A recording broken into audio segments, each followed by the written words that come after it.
Patty, this is Andy. How are you this morning? Fine. How are you doing, Andy? So good to see you. It's good to see you again. I'm actually switching over computers, so you may see another kind of connection for me. If you don't mind, would you let me in on that other one, and I'm going to cancel this one? Sure. As soon as she gives me hosting rights again, I will do that. Yes. Okay. Thank you, Andy.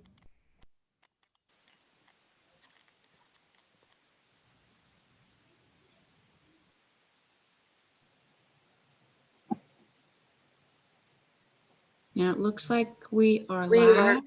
We are live now, yes. Okay, Tricia, we are now live, and I'm going to put up the agenda. Thank you. Well, welcome everyone. It seems a little late to say Happy New Year, but we haven't seen you since November, so Happy New Year. I'm grateful to have you at this virtual ABTEL meeting on February 1st. We are going to begin with a roll call. So when I call your name, would you please introduce yourself and tell us the group that you represent?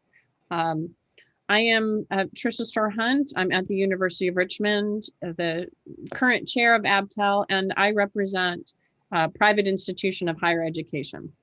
Andrew Dare.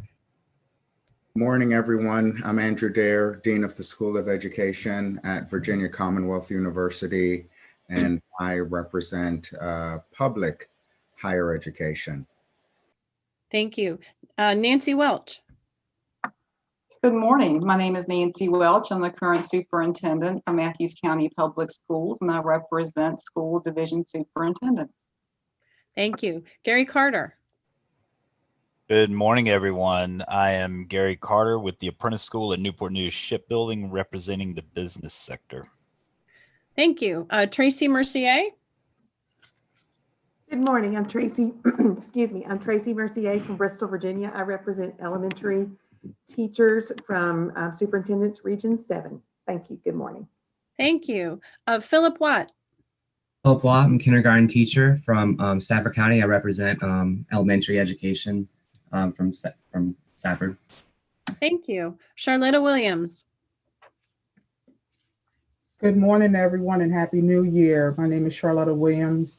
I am a teacher, a classroom teacher, fourth grade teacher for representing Norfolk Public Schools. Thank you. Selena Dickey. Hi, Selena Dickey from Fauquier County Public Schools, representing middle school classroom teachers in Region 4. Thank you. Mary McIntyre.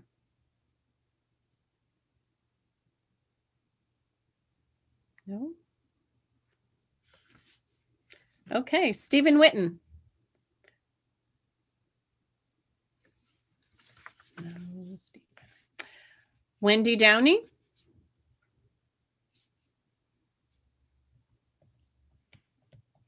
Jessica Jones. Dr. Jones. Good morning, greetings and salutations to everyone.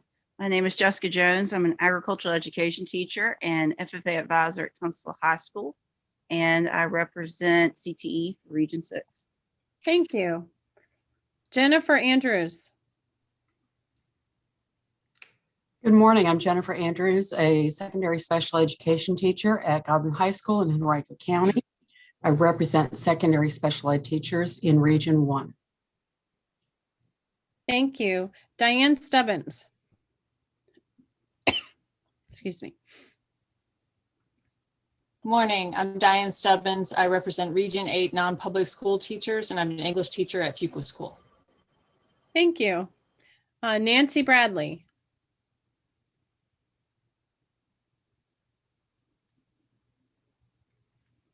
I think she may be late coming in. She had another commitment at Tech, but she will be joining us a little bit later. No problem. Andy Cox. Hi, I'm Andy Cox. I'm at University of Virginia's College of Wise, and I represent public higher ed. Thank you. Peggy Schimler. Good morning. I'm Peggy Schimler. I'm the director of the Department of Education at Randolph College in Lynchburg, Virginia, and I represent higher ed private institutions. Thank you. Sarah Gross.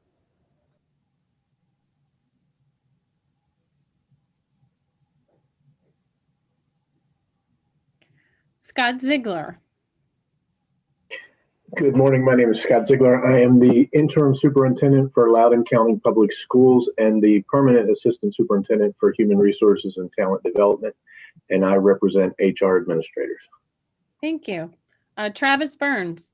Good morning, Travis Burns, principal of Northumberland High School and also the immediate past president of the Virginia Association of Secondary School Principals. I represent principals throughout the state of Virginia. Thank you. Cardell Patillo. Good morning. I'm Cardell Patillo, chairman of the Portsmouth City School Board, and I represent the Virginia School Board Association. Thank you. Is Senator McClellan here this morning or a representative? I don't think that she is going to be able to join us due to the General Assembly being session. Same for Delegate Van Valkenburg. And I think they have aides actually watching for them and taking notes as well as they can watch the streaming later. Thank you. Dr. Osei.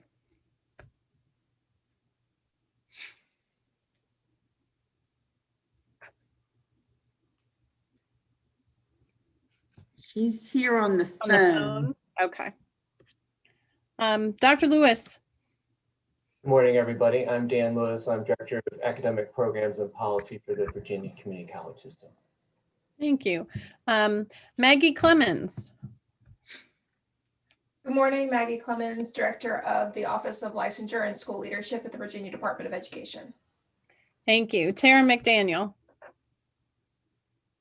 Good morning, everybody. Tara McDaniel, Director of Teacher Ed with Patty Shop.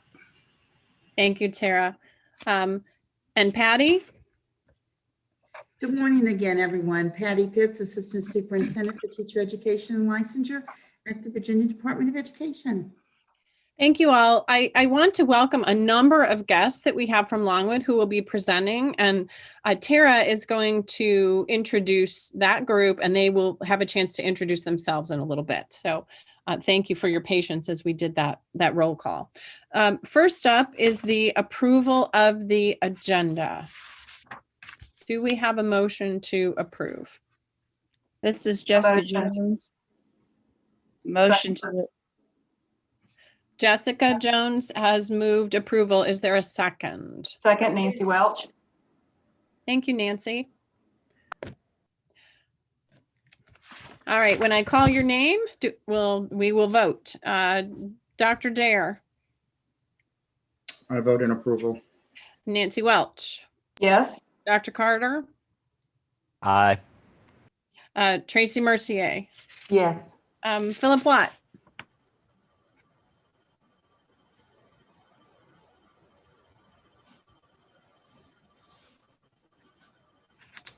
Yes, sorry, I was having trouble finding the No mute. problem. No problem. Charlotta Williams. Yes. Selena Dickey. Yes. Jessica Jones. Aye. Jennifer Andrews. Aye. Diane Stubbins. Yes. Andy Cox. Aye. Peggy Schimler. Aye. Scott Ziegler. Yes. Travis Burns. Yes. Cardell Patillo. Yes. And I vote aye as well. Thank you for that. Moving on to the minutes. I hope you've had a chance to review them. Are there any changes, corrections, additions to the minutes? I have one tiny correction. This is Selena in ABTEL members absent. Sorry about that. Yes. The spelling of my name, Selena. I don't know that it matters. Of course it matters. Thank you, Selena, for that correction. Yes. I'm very glad I got to read them, and I apologize for my absence last time. We had just gone hybrid, and so I was brave new worlding. Thank you all. Thank you. Anything else? Is there a motion to approve the minutes as amended? Motion to approve, Charlotta Williams. Thank you, Charlotta. Is there a second? Second, Nancy Gary Welch. Carter. Thank you. Andrew Dare. Was that Welsh or Carter? I heard both simultaneously. Yes, I think it was both at the same time. Either or. Okay. All right. So to vote on the motion, Andrew Dare, Aye. Nancy Welch, Yes. Gary Carter, Aye. Tracy Mercier, Yes. Philip Watt, Yes. Charlotta Williams, Yes. Selena Dickey, Yes. Jessica Jones, Aye. Jennifer Andrews, Aye. Diane Stubbins, Aye. Andy Cox, Aye. Peggy Schimler, Aye. Scott Ziegler, Abstain due to absence. thank you, Travis Burns, Aye. Cordell Patillo, Aye. and I vote aye as well. Thank you. Have any new participants come in, Patty, since we started? I just want to make sure I haven't missed anyone on the roll. Not that we know No. of. Okay, thank you. All right. We have not received any written comments for public comment, so we will move on to the updates portion of the meeting. Patty will be presenting updates on the middle school science test and the revision of the uniform performance standards. Thank you, Tricia. The first item is a Board of Education item that was presented last week. The advisory board recommended that the Board of Education approve a passing score for the Praxis Middle School Science 5442 test for the middle education 6 through 8 science endorsement. This was for first review only. As you know, the practice of the board is to receive an item first for first review, and then we'll approve it as anticipated in March. We will also need to include in the item a timeline for implementation as well. In the past, we have recommended that individuals who've already taken the previous test during the period that it was allowed, that it would continue to be used for licensure. As you will recall, the middle school science test was revised, and we had to, or ETS had to conduct a standard setting study for that test, which was completed. And ABTEL recommended that the board approve a cut score of 147, which is one conditional standard of measurement below the panel's recommendation. ABTEL's justification for that was 1, middle school science is a critical shortage area. 2, this is a brand new test, and we don't have national scores for comparison purposes. And 3, the national standards that were primarily used for updating this test are not standards that the state of Virginia has approved in total. So we will see in March and what the board approves, but there was no discussion on this item. So I'm assuming that it will go through at the March 18th meeting. Thank you, Patty. You can move on to the next one. Unless there are questions. Sorry, folks. Anybody have any questions on that? Okay. Go ahead, Patty. Okay, I'm going to share a PowerPoint. Let me get to this. Tricia, can you see the screen? Yes, we can. This is a PowerPoint that was presented to the board. I'm not going over it in great detail, but I do want to share some highlights of the presentation on the guidelines for uniform performance standards and evaluation criteria for teachers. We are in a 3-phase process to revise the performance standards and evaluation criteria for teachers.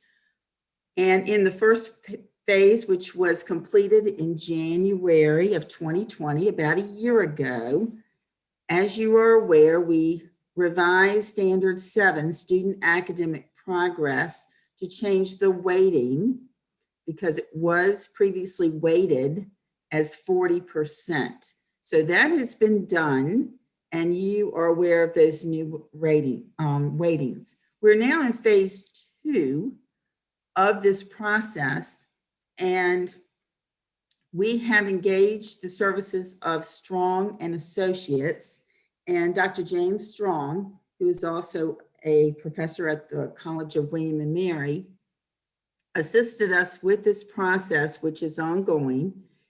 One of the major changes is the addition of performance standard in culturally responsive teaching and equitable practices. There is also a revision in the rating levels and technical edits.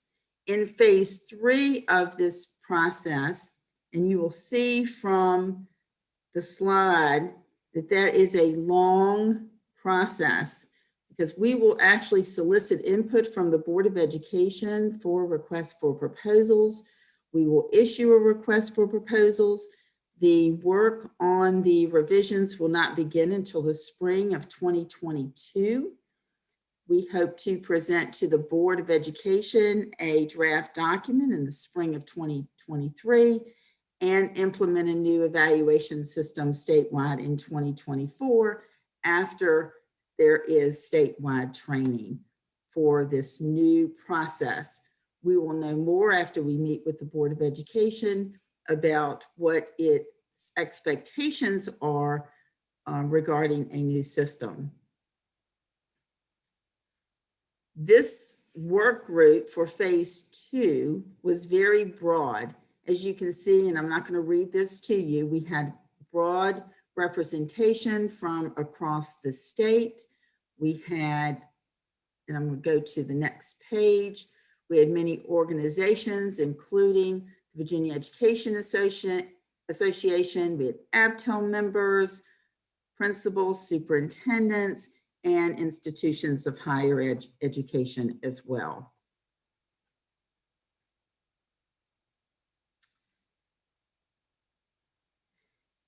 In preparation for this project, Strong and Associates did send a survey to school divisions, and I wanted to share with you very quickly some of the responses received from the survey.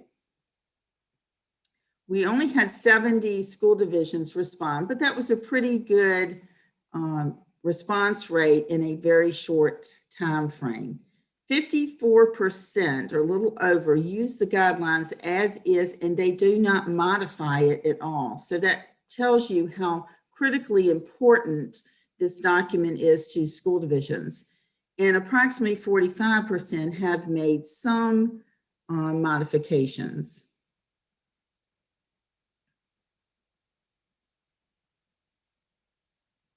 School divisions did report that all of them use formal observations, which is what we wanted to hear since that is required by state law, and 96% use informal observations.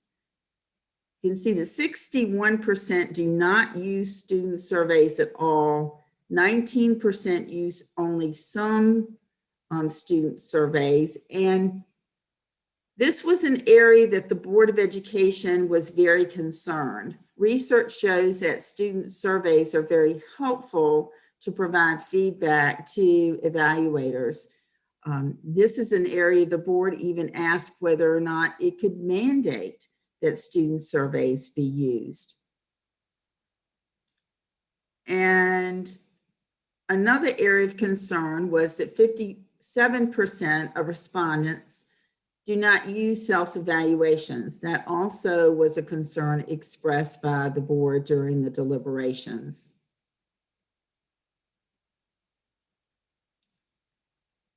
We also found that the handbook that accompanies the guidelines is one that most of the school divisions do use, or at least those who responded to the survey. As you would expect, additional training is desired for the performance standards and evaluation criteria, and that is part of the plan as I outlined for you in phases 2 and in phases 3. These are just some of the documents that the work group received. They received updated research and analysis from Strong and Associates before they began their meetings. They met twice on November 4th and also again in December. And they also did a lot of work between and after those meetings. Now, you may ask what changes are proposed in the guidelines, remembering that the Board of Education received this draft document for first review. So there was no action on this item. I will tell you there was a lot of lively discussion. This item was discussed for a couple of hours at the board meeting last week. There were 4 iterations of the guidelines, 4 drafts. And the research was completely updated. If you look at the draft document, you will see where there are many strikeovers in the research, and that research has been updated. There are 2 new sections added. One is growth and improvement, to reiterate the importance of professional growth and learning and targeted professional development for individuals. And certainly that is an integral part of any evaluation systems. Also, for clarification, a section was added about what school divisions may modify. As you know, the guidelines have listed the requirements that school divisions must comply with as far as state law. But there were some questions about what can we modify and what are the requirements of the statute. So that section was added for clarity. And then there was a revision in the connecting teacher performance to student progress section.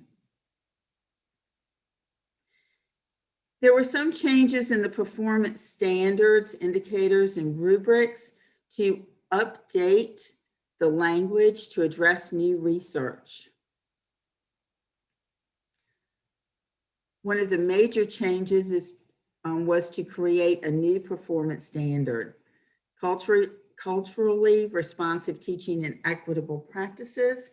And as with all of the standards, there's a description, there's a set of performance indicators, which are look-fors. Performance rubric, suggested artifacts, and sample student questions. So this entire performance standard was developed as the other standards are set forth in the document currently. This is just to show you that here's the new performance standard.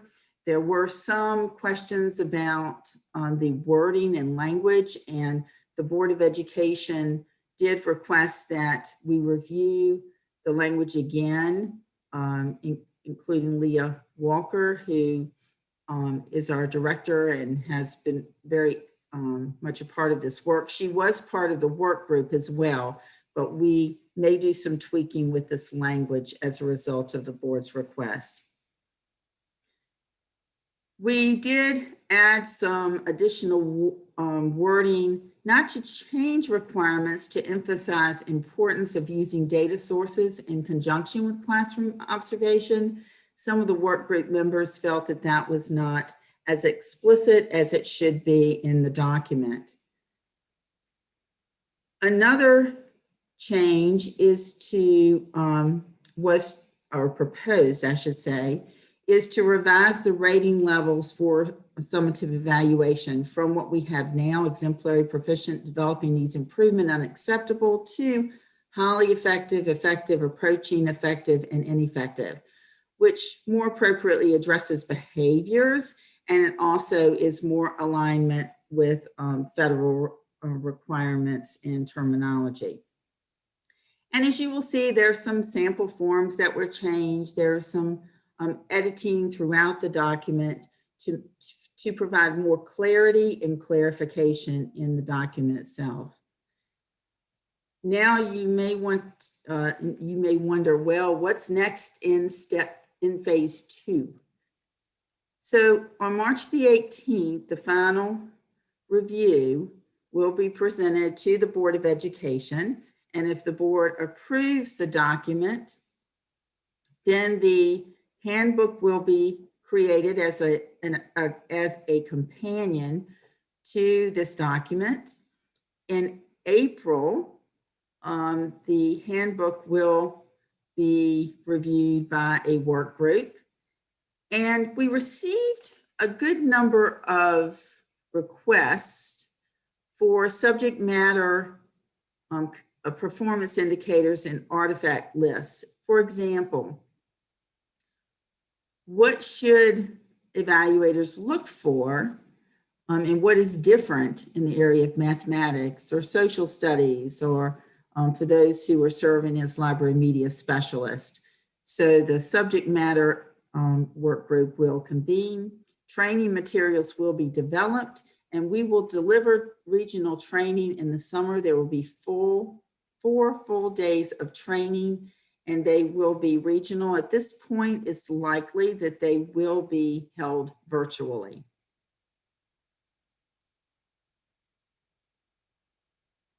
And then that concludes the presentation and update on the performance standards. Are there any questions? Patty, this is Travis. Can you go back to slide 11? Oh, sure. Let me go back to there. Let's see. Get back.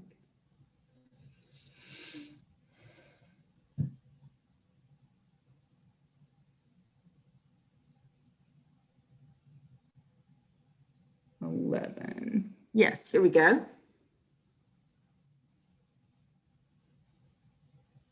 Thank you. I was just looking for, language that speaks to equitable or differentiated grading practices in particular. I'm sorry, you were breaking up. You said that you were looking for. I was just looking for some language that speaks to equitable or differentiated grading practices.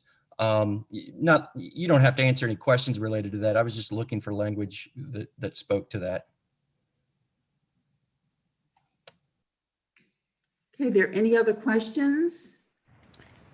Patty, this is Gary. I had a question. They asked about student surveys and being mandatory. Is there any reason why students would not be allowed to evaluate their instructor? There's no reason why the students couldn't complete these student surveys. Some school divisions indicated, however, that they just do not use that as a data source. I mean, yeah, they spend the most time with the teacher. And it seems like that could be very useful. Of course, you would have to look for trends or patterns in behaviors or lack of behaviors to help with that evaluation. And I recognize that there could be some issues as well with that, but it would be a very valuable tool because I spent 15 years in public education, and I know that I don't know. I would look for some. I'm just wondering if there are other ways to get a more overall, well-rounded evaluation of the instructor. That's, I guess, is my question. Looking for more accuracy, I guess. Right, and the board certainly shared your concern. The Board of Education indicated that, or at least a member or two,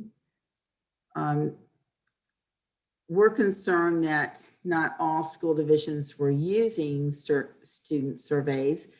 Dr. Strong did provide to them information that, research does support that student surveys are very important and very helpful in the evaluation of instructional personnel. In the document, there are updated student surveys that school divisions can use. There were some changes. They certainly are appropriate developmentally for the age of the children completing them. So there is even one for elementary students. So the concern of the board was that some were not using them and did ask whether or not they could mandate them. Certainly they can be strongly encouraged within the document. Thank you. I think it would be beneficial. Yes, Patty, and many people would agree. Patty, this is Andrew, and I just want to second the comments that Gary is making, that I do think that that's a critically important consideration, and I would be interested in learning what we in ABTEL can do to advance that point. And I think it's a major point for the Board of Education. It is strongly encouraged in the document. The language certainly could be stronger. Certainly, we'll know more on March 18th to determine whether or not the board, will have authority to actually mandate that they be used. But that question was raised at the meeting and during the discussion. So the Board of Education, as well as Dr. Strong, based upon the research provided, agree with your recommendation. And Patty, for those who may not know, I would like to self-disclose that I am a manager, but I still instruct post-secondary classes, and I get evaluated by my apprentices at the end of every course, at the end of every term. So I'm not immune. I undergo those evaluations. So they can be very, very beneficial, good or bad. It can provide you with valuable information to help you improve as an instructor, or to kind of, give you a pat on the back that says, awesome, I did a great job this term, and I like this new method that I tried. It was effective, or you can improve it by doing this. So there's just an awful lot of information that the your supervisor can acquire from those surveys, as well as what the individual teacher, instructor, professor can acquire from those surveys, in that non-ending effort to just be better at your profession. Absolutely, Gary.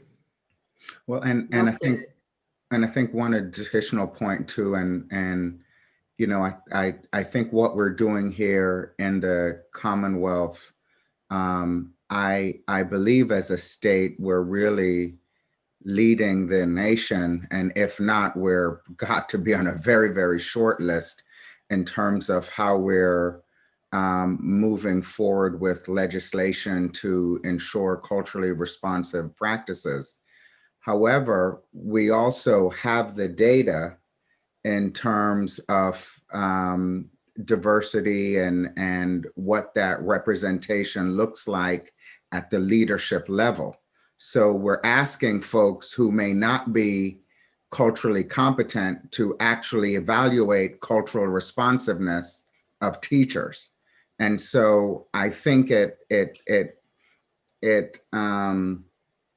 think it underscores the importance and the value of the feedback that students can provide in terms of what that felt experience is like for them in the classroom. And I don't think it needs to be from a punitive standpoint, which tends to be the fear when we're having these types of discussions, but I think it can be something that can be developmental to provide input and feedback to the leadership, to counsel or to work with that particular instructor.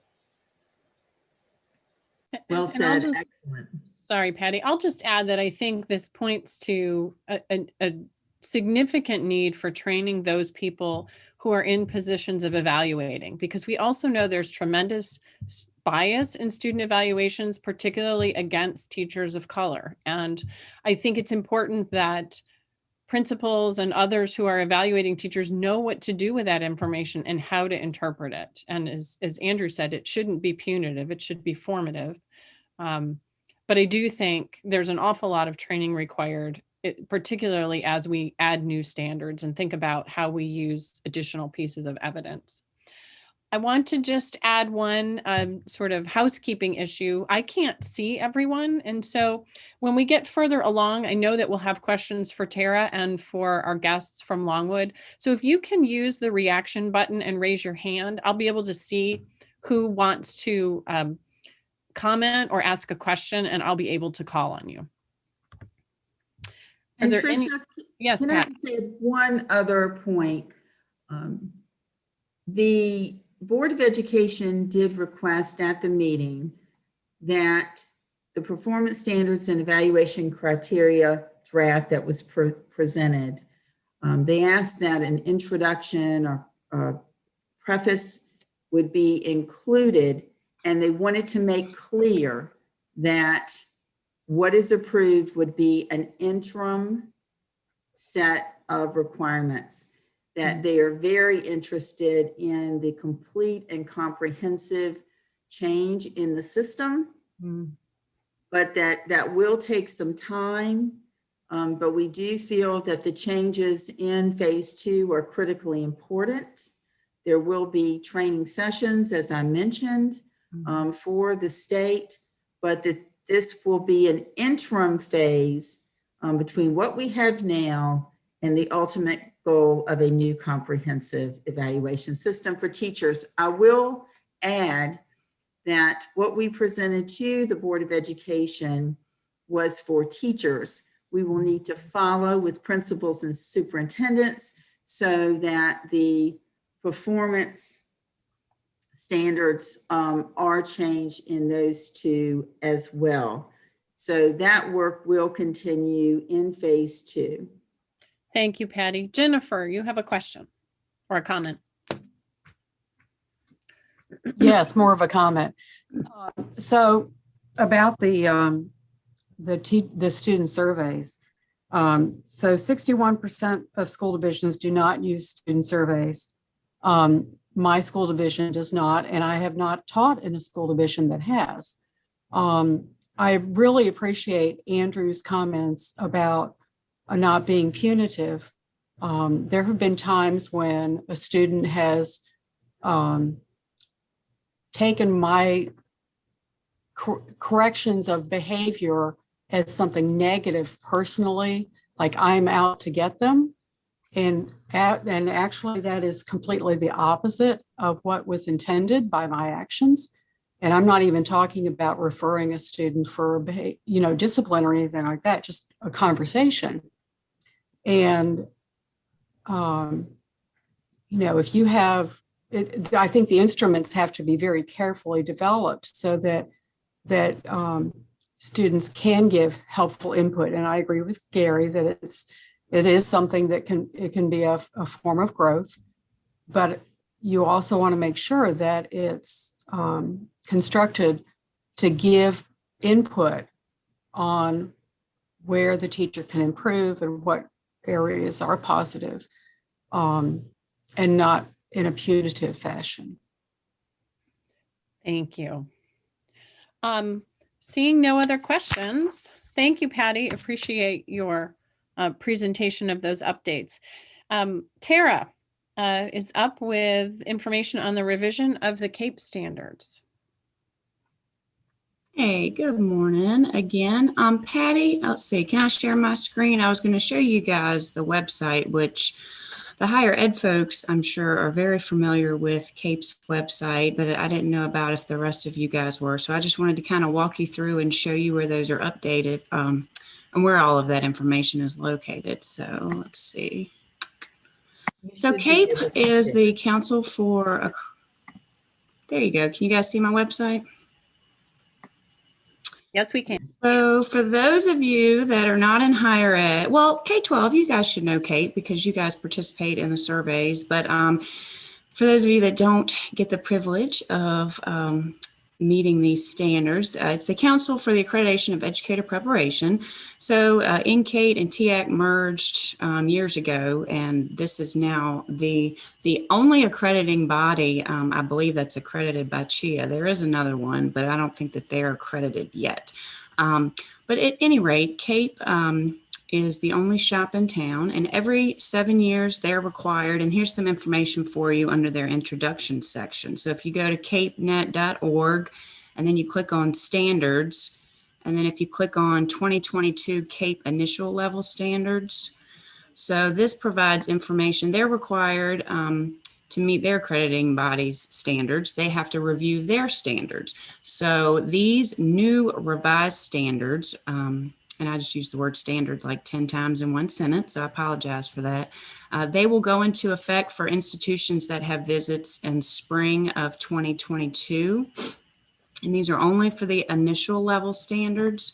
There is a one-pager right here that you can click on that gives kind of a, just at a glance, they really consolidated and streamlined these standards. They, of course, had lots of stakeholder input, P12. We actually had some Virginia representatives participate in this from some Virginia EPPs.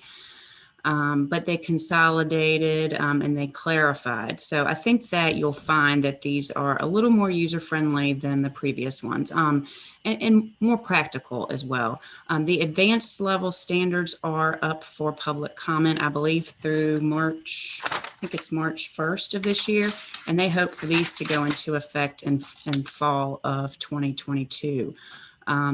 Matt Vanover is the Director of External Affairs with CAPE, and Melina Monaco is the President of, the Vice President of CAPE. And they're going to present these standards and answer questions just for Virginia EPPs on Friday, February 26th at 10 a.m. And you should have already received this, my college folks. If you didn't, I can forward that to you again, but it was the Zoom invite for this. So please come prepared with questions that you may have. But yeah, this is it. So if there's any questions, I would be happy to entertain them. If you want me to send you this link directly, I can certainly do that.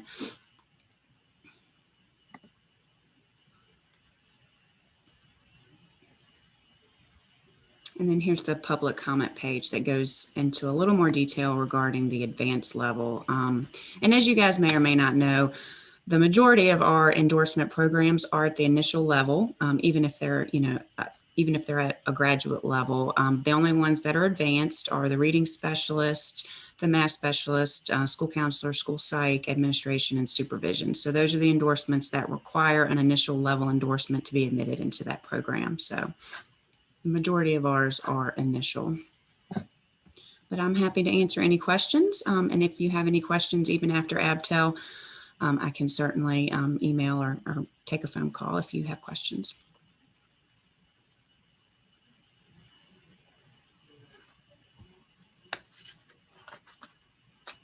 Also, I will note, I'm sorry, I was just, no, go ahead. I was just looking at my notes. There is Melina, again, she's Vice President of CAPE, and she is going to be presenting, she's going to have cohort meetings. So those of you with visits like fall of 2021, spring of 22, she's having specialized, just very personal cohort meetings for you guys to kind of go over the standards and make sure that everyone is prepared for this. So those will be going out. I know she sent out a couple already. So if you have visits coming up in those cohorts, either this fall, next spring, and I think even fall of 2022, she's got those meetings scheduled through the month of February. Thank you, Tara. All right. Sure. Moving on in the meeting, we are excited to have Longwood University here to talk to us about their recruitment and school division partnerships. So Tara, I'm going to turn it over to you to do introductions. Sure. And I want to show you this picture. So I hope you guys can see it. So I live in Nottoway County, Region 8, went to high school here. So I'm very, I'm honored to have Region 8 folks with us today. I graduated from Longwood. I got my master's in SPED. from Longwood, as well as my admin and supervision endorsement from Longwood. So this is home for me. So I was helping my group. Sorry, Tara, we're still seeing your CAPE page. Oh no. Okay, let me go back. Oh, yeah, we don't want to talk CAPE anymore. We want to talk, no CAPE right now. Let me get back to where I need to be. Okay, can you guys see this picture? Yes, now we can. Thank you. Okay, so my grandfather's sister, who was born in Lord 19 something, like 19 teens. So I guess this picture had to have been 20s, 30s. I don't know. I wish I could find a date, but I was helping my grandmother clean out a desk that I was moving into my home that belonged to my great aunt. And I came across this and I just thought it was the coolest thing. So I guess Longwood used to be the state normal school for women in Farmville, Virginia. And they were a member of the American Association of Teachers Colleges, which I guess was the predecessor to either VACTE or ATE maybe. So anyway, I just wanted to share this with you guys. I thought it was really cool, especially since we have Longwood folks with us today. Anyway, my great aunt did graduate and she was a teacher. So I come from a very long line of educators. So I feel like it was meant for me to find, and I would love to frame it. I'm scared to touch it. I don't want the pages to crinkle and, disintegrate. So anyway, just wanted to share that with you guys today. We've got with us from Longwood, Dr. Alyssa Power DeFur. She's the interim or the Dean of the College of Education and Human Services. We also have Gina Southall, who's the Executive Director in the Office of Teacher Preparation. And then we have with us Dr. Maurice Carter, who is the Director of the Call Me Mr. program, and Dr. David Lacasio, who's the Associate Dean of the College of Education and Human Services, and he coordinates the Teachers for Tomorrow program. So they're going to be presenting some of their wonderful programs and initiatives for recruitment and retention of teachers, and also just to share some of the positives with placing students, some of the strategies that really worked for them in helping our candidates get all of the hours, not just the hours, because, but the experiences and the placements and those cooperative placements with those teachers through COVID, because that was certainly a challenge, not just for Longwood, but for all of our EPPs across the state. So without further ado, I turn this over to my Longwood folks. Welcome and thank you. Thank you. What a great introduction, Tara. Can you give me a chance to share my screen? There, I think that worked. Can you give me a thumbs up if that worked for folks? That's great. Yeah, we can see. All right, thank you. I am so delighted to be here with Gina Southall talking to you about some of the great things we do at Longwood University. Dave Lacasio and Maurice Carter, because of their role in two of our key initiatives, are here so that when we get to the question period, you can talk directly to them about their experiences. What a wonderful way to begin thinking about Longwood. For those of you who are not as familiar with Longwood as Tara is, I've got a picture of our signature building, the rotunda behind me, and there we are out in rural Virginia. Our president, Taylor Reevely, likes to say that we are America's first two-college town at Hampton-Sydney, right down the road from us. We did start in 1839 as a teacher's program, a two-year at the time, and we have changed names a few times. We went coeducational back when that was what happened to women's schools in the 70s. We have about 4,000 students now, a little more when you include our grad students, and I would say probably 25% of our student body goes into teaching, that we have master's level programs, the reading, the administration supervision that Tara mentioned, and we have a whole host of the K-12 programs, elementary, middle, all the secondary areas, I think, special education, the K-12, theater, art, music. So we have a really strong reputation in preparing future teachers.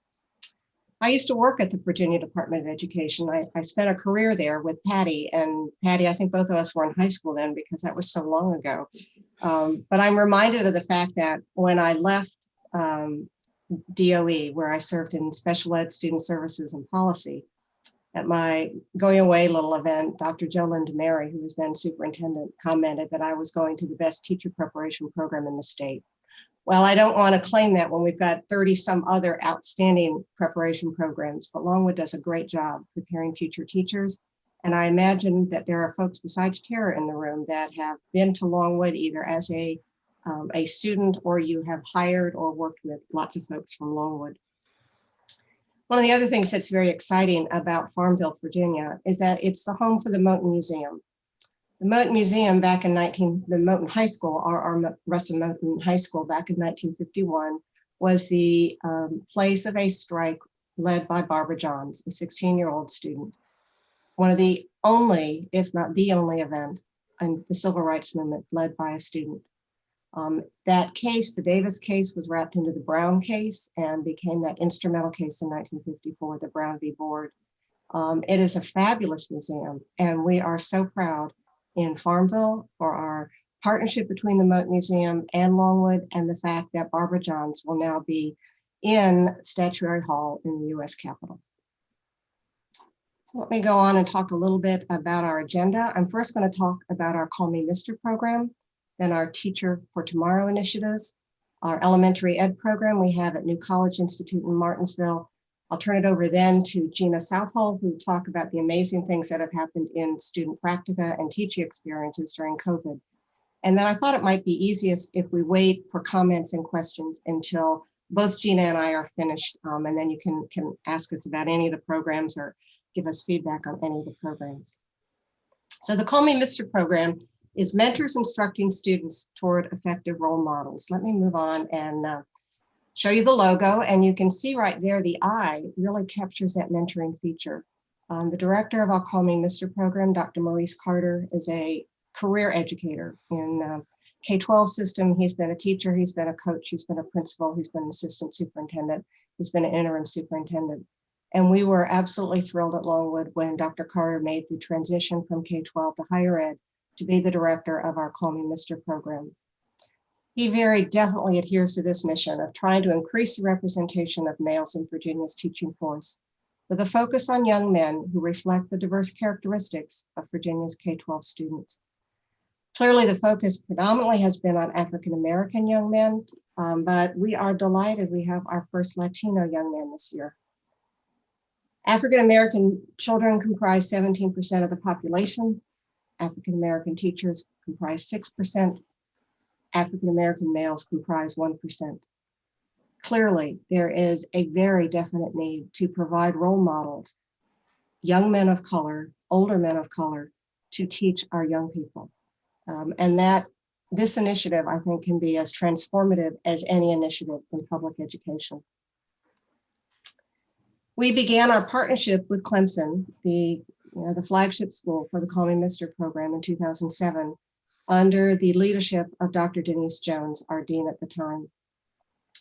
As I said, the goal is to increase the pool of available teachers from diverse backgrounds. And Dr. Carter has been with us about 9 years, doing a ton of road trips. He is on the road creating relationships with school districts, with superintendents, with principals, with classroom teachers, with school counselors, to make that connection of why we want to build up young men of color to become future teachers. It is really a relational process that the time Dr. Carter spends is something in which we get the benefit from in future years. We have the largest group of young men that are interested in Longwood this year, and I really credit that to the years of relationship building.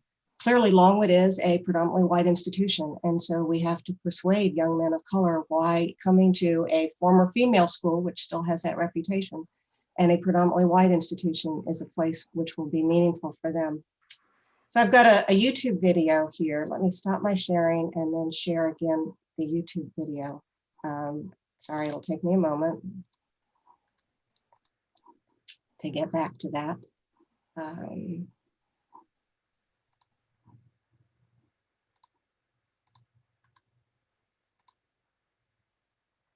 This is an outstanding video that our PR folks developed. Call Me Mr. It's a great program on campus that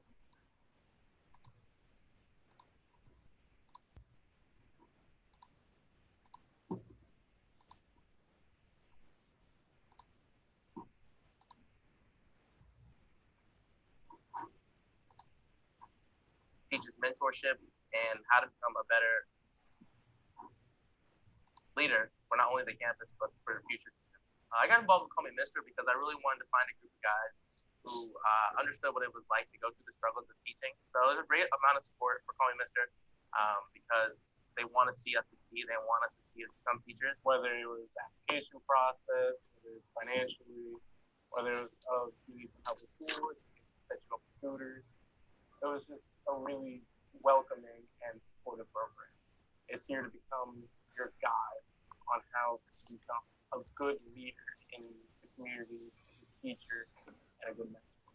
It's such a wonderful group. We have such a wonderful mission statement, and we do fulfilling work. You don't go into teaching for the money, you go into it for the people. And I'm definitely into it for the people. I want to become a teacher because growing up, I had great role models. Going to school was like going to a second home. Teachers that I enjoyed really made me feel lively. And I just want to promote student success. The best way to predict the future is to create it. And I think influencing young generations to go do great things, whatever they want to go do, is a great way to get started and a great way to secure a better future for the whole world.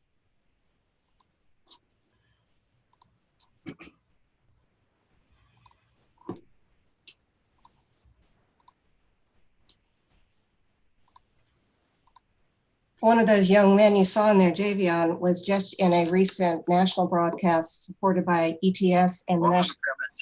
Oh, I am so sorry. I apparently have something still on. Spending about half an hour with the math no calculator section, and then anywhere from 20 to 30 minutes with the SAT writing and language section. So make sure to like, subscribe, and share. All right, we'll try that again. I probably get the evaluation which says that we want her to teach us technology when she can't figure out how to stop her YouTube videos. All right, let me go back a minute here. Javion, who was featured in that, was just in a wonderful session that was hosted by ETS and the National Urban League about how to recruit young men of color into the teaching profession. Some of the things we've done over the years that have really assisted the growth of this program, aside from Dr. Carter's time and relationship, is the university has made a commitment to provide a financial scholarship to the young men that are in the program. We are currently working on endowing a second scholarship for the young men in the program. We provide tremendous, and I take the we very liberally. It is Dr. Carter and many of the colleagues that work with him, Dr. Casio, some of our other faculty of color, our faculty throughout the teacher prep program are there to support the young people. So we are very excited about the impact the Call Me Mister program is going to make on the future of public education and private education. Longwood's been involved in trying to connect with these Teacher for Tomorrow initiatives. Teacher Cadet you might know about. It's the high school programs which are designed to help young people decide if teaching is their career path. I want to credit my colleague, Dr. Ocasio, our Associate Dean, for making this his mission. He has been making strong connections with these Teacher Cadet TFT programs in high schools around the state. And the idea is that we extend the dual enrollment offerings of the Introduction to Teaching as a Profession course, and we use that as a springboard to engage these students in thinking about teacher prep and then try to make a pathway to our university, to Longwood. And we are real excited again that we've got a scholarship opportunity that if a student comes to Longwood from a TFT program, they'll get $1,000 during their student teaching semester as a scholarship. Another feature that we have in this is that we've been offering training for teachers in these TFT programs that through a collaboration with SARA, the Center for Educator Recruitment, Retention, and Advancement, we are able to offer 2-day training to these teachers. These trainings offer instructional materials and supplies, pedagogy. To date, we've had 15 teachers that are trained, and we have additional training planned for this May. So if you know of folks that would like to participate in that, please send them our way. It is really an excellent training. They leave there with the pedagogy, with materials to help them begin to operate in a course, the Introduction to Teaching in the Profession. So Dr. Ocasio, my colleague in the Associate Dean's office, has been working very closely with Dr. Carter, and they are often double teaming as I go out to school districts to talk about these courses and the advantages of making a connection. They are also using that as an opportunity to create these courses to build up young people of color, young women and young men, to help encourage them to enter the teaching profession. One of the things we've noticed is some of the more well-established TFT programs have created very clever ways of getting their young people to come back. That if you have been through a particular school district's TFT program and you finish your teacher prep coursework, you get licensed, then you return to their school district with some financial benefit. So it's really another way we can partner with our school districts to create opportunities to grow the teaching profession. We also have kind of a neat program way down in Martinsville. If you look down at number 33 on this map, you thought we were rural in Farmville. I think Martinsville is even more rural. Many years ago, we initiated, way back in 2008, a program at the New College Institute there. To date, we have trained 118 students. We get about 10 to 12 new students a year, 73 of them completed, so it can be a challenge. These are many post-traditional students, that these are folks that are working, they can't afford to take off work, to leave Martinsville to go to a four-year program, and there is no four-year program right there. And so this has really been a boon for them. About 95%, as I said, are working while they are in school. And we go, Dr. Pam Randall, who coordinates that program, has been keeping more detailed data since 2012. And she identified that 55 of the 57 who've graduated since 2012 are still in the classroom. So that's a pretty good indication. If you look at this picture, it gives you a little glimpse of some of the students we have.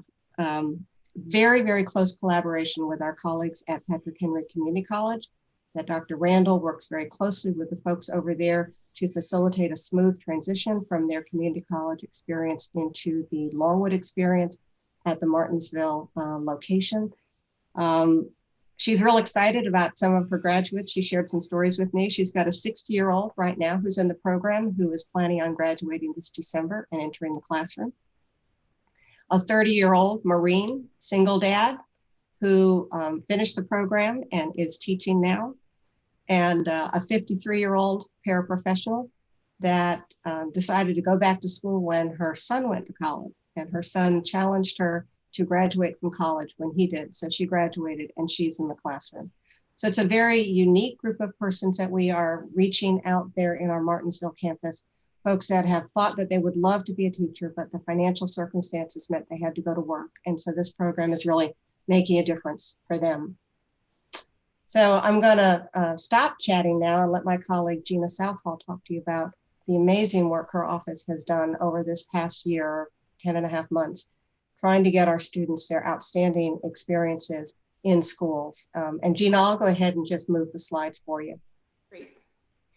Good morning, everybody. Thanks for letting me be here, letting us from Longwood be here. As Lissa said, Longwood is closed today, so I send you greetings from my home in Amelia County. I am the executive director of the Office of Teacher Preparation, but I have to acknowledge my wonderful team. I know some of them are watching our live stream. So our OTP team consists of Kathy Charleston, Jennifer Whitaker, Sheila Siegel, and our amazing graduate assistant, Abby de Guzman. So all of us together have managed to pull this off, and I think pretty successfully. So I just want to acknowledge them and thank them so much for all their hard work.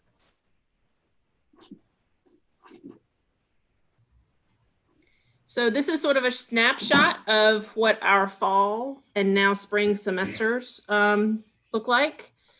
As you see, we have student teachers, fewer than 100 student teachers each semester, well over 100, in some cases, one case over 200 students out in practicum placements during the semester. And these students are in various stages of their teacher prep program, some of them in their sophomore year, some of them in their junior, getting ready to go into student teaching. Quite a few of our licensure programs represented out in the schools with both practica and student teaching. We have memorandums of understanding with over 70 school divisions. And so we were in 24 in the fall, and we're currently in 26 right now in the spring. Although student teaching started today, which was kind of a bummer because it's a snow day for most of our teacher candidates, but that's okay. They'll start strong tomorrow. We have both faculty and non-faculty supervisors out in the schools because we do allow our students to go out to so many so many different divisions, especially during student teaching, we need some support.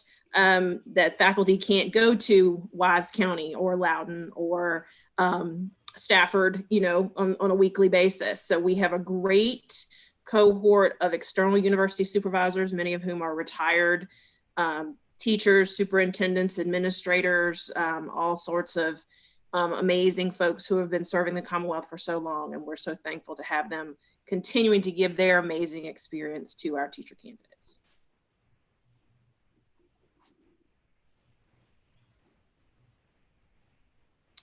So both in the fall and now in the spring, teacher candidates were and continue to be face-to-face. So some are in school divisions that students are still in the classroom, or most students are still in the classroom, and they are in the classroom every day working with those students. We have some teacher candidates who are in totally virtual placements, meaning all the students are at home, the students they're serving. They may actually be serving them from home as well, or they may be actually with their cooperating teacher in the classroom teaching the students who are at home. So even though the school system and the students may be virtual, our teacher candidates are sometimes finding themselves in the building, sometimes not, depending on the visitor policy of the individual school division.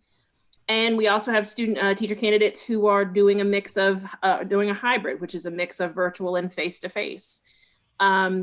And one of the things that I've really been impressed with our teacher candidates is how flexible, and I'm going to say that word a lot, how flexible they've been in, you know, sometimes from day to day. Some days, you know, okay, this week we're going to be face-to-face, and starting on Monday, we're going totally virtual for 2 weeks, and then we'll see how that goes.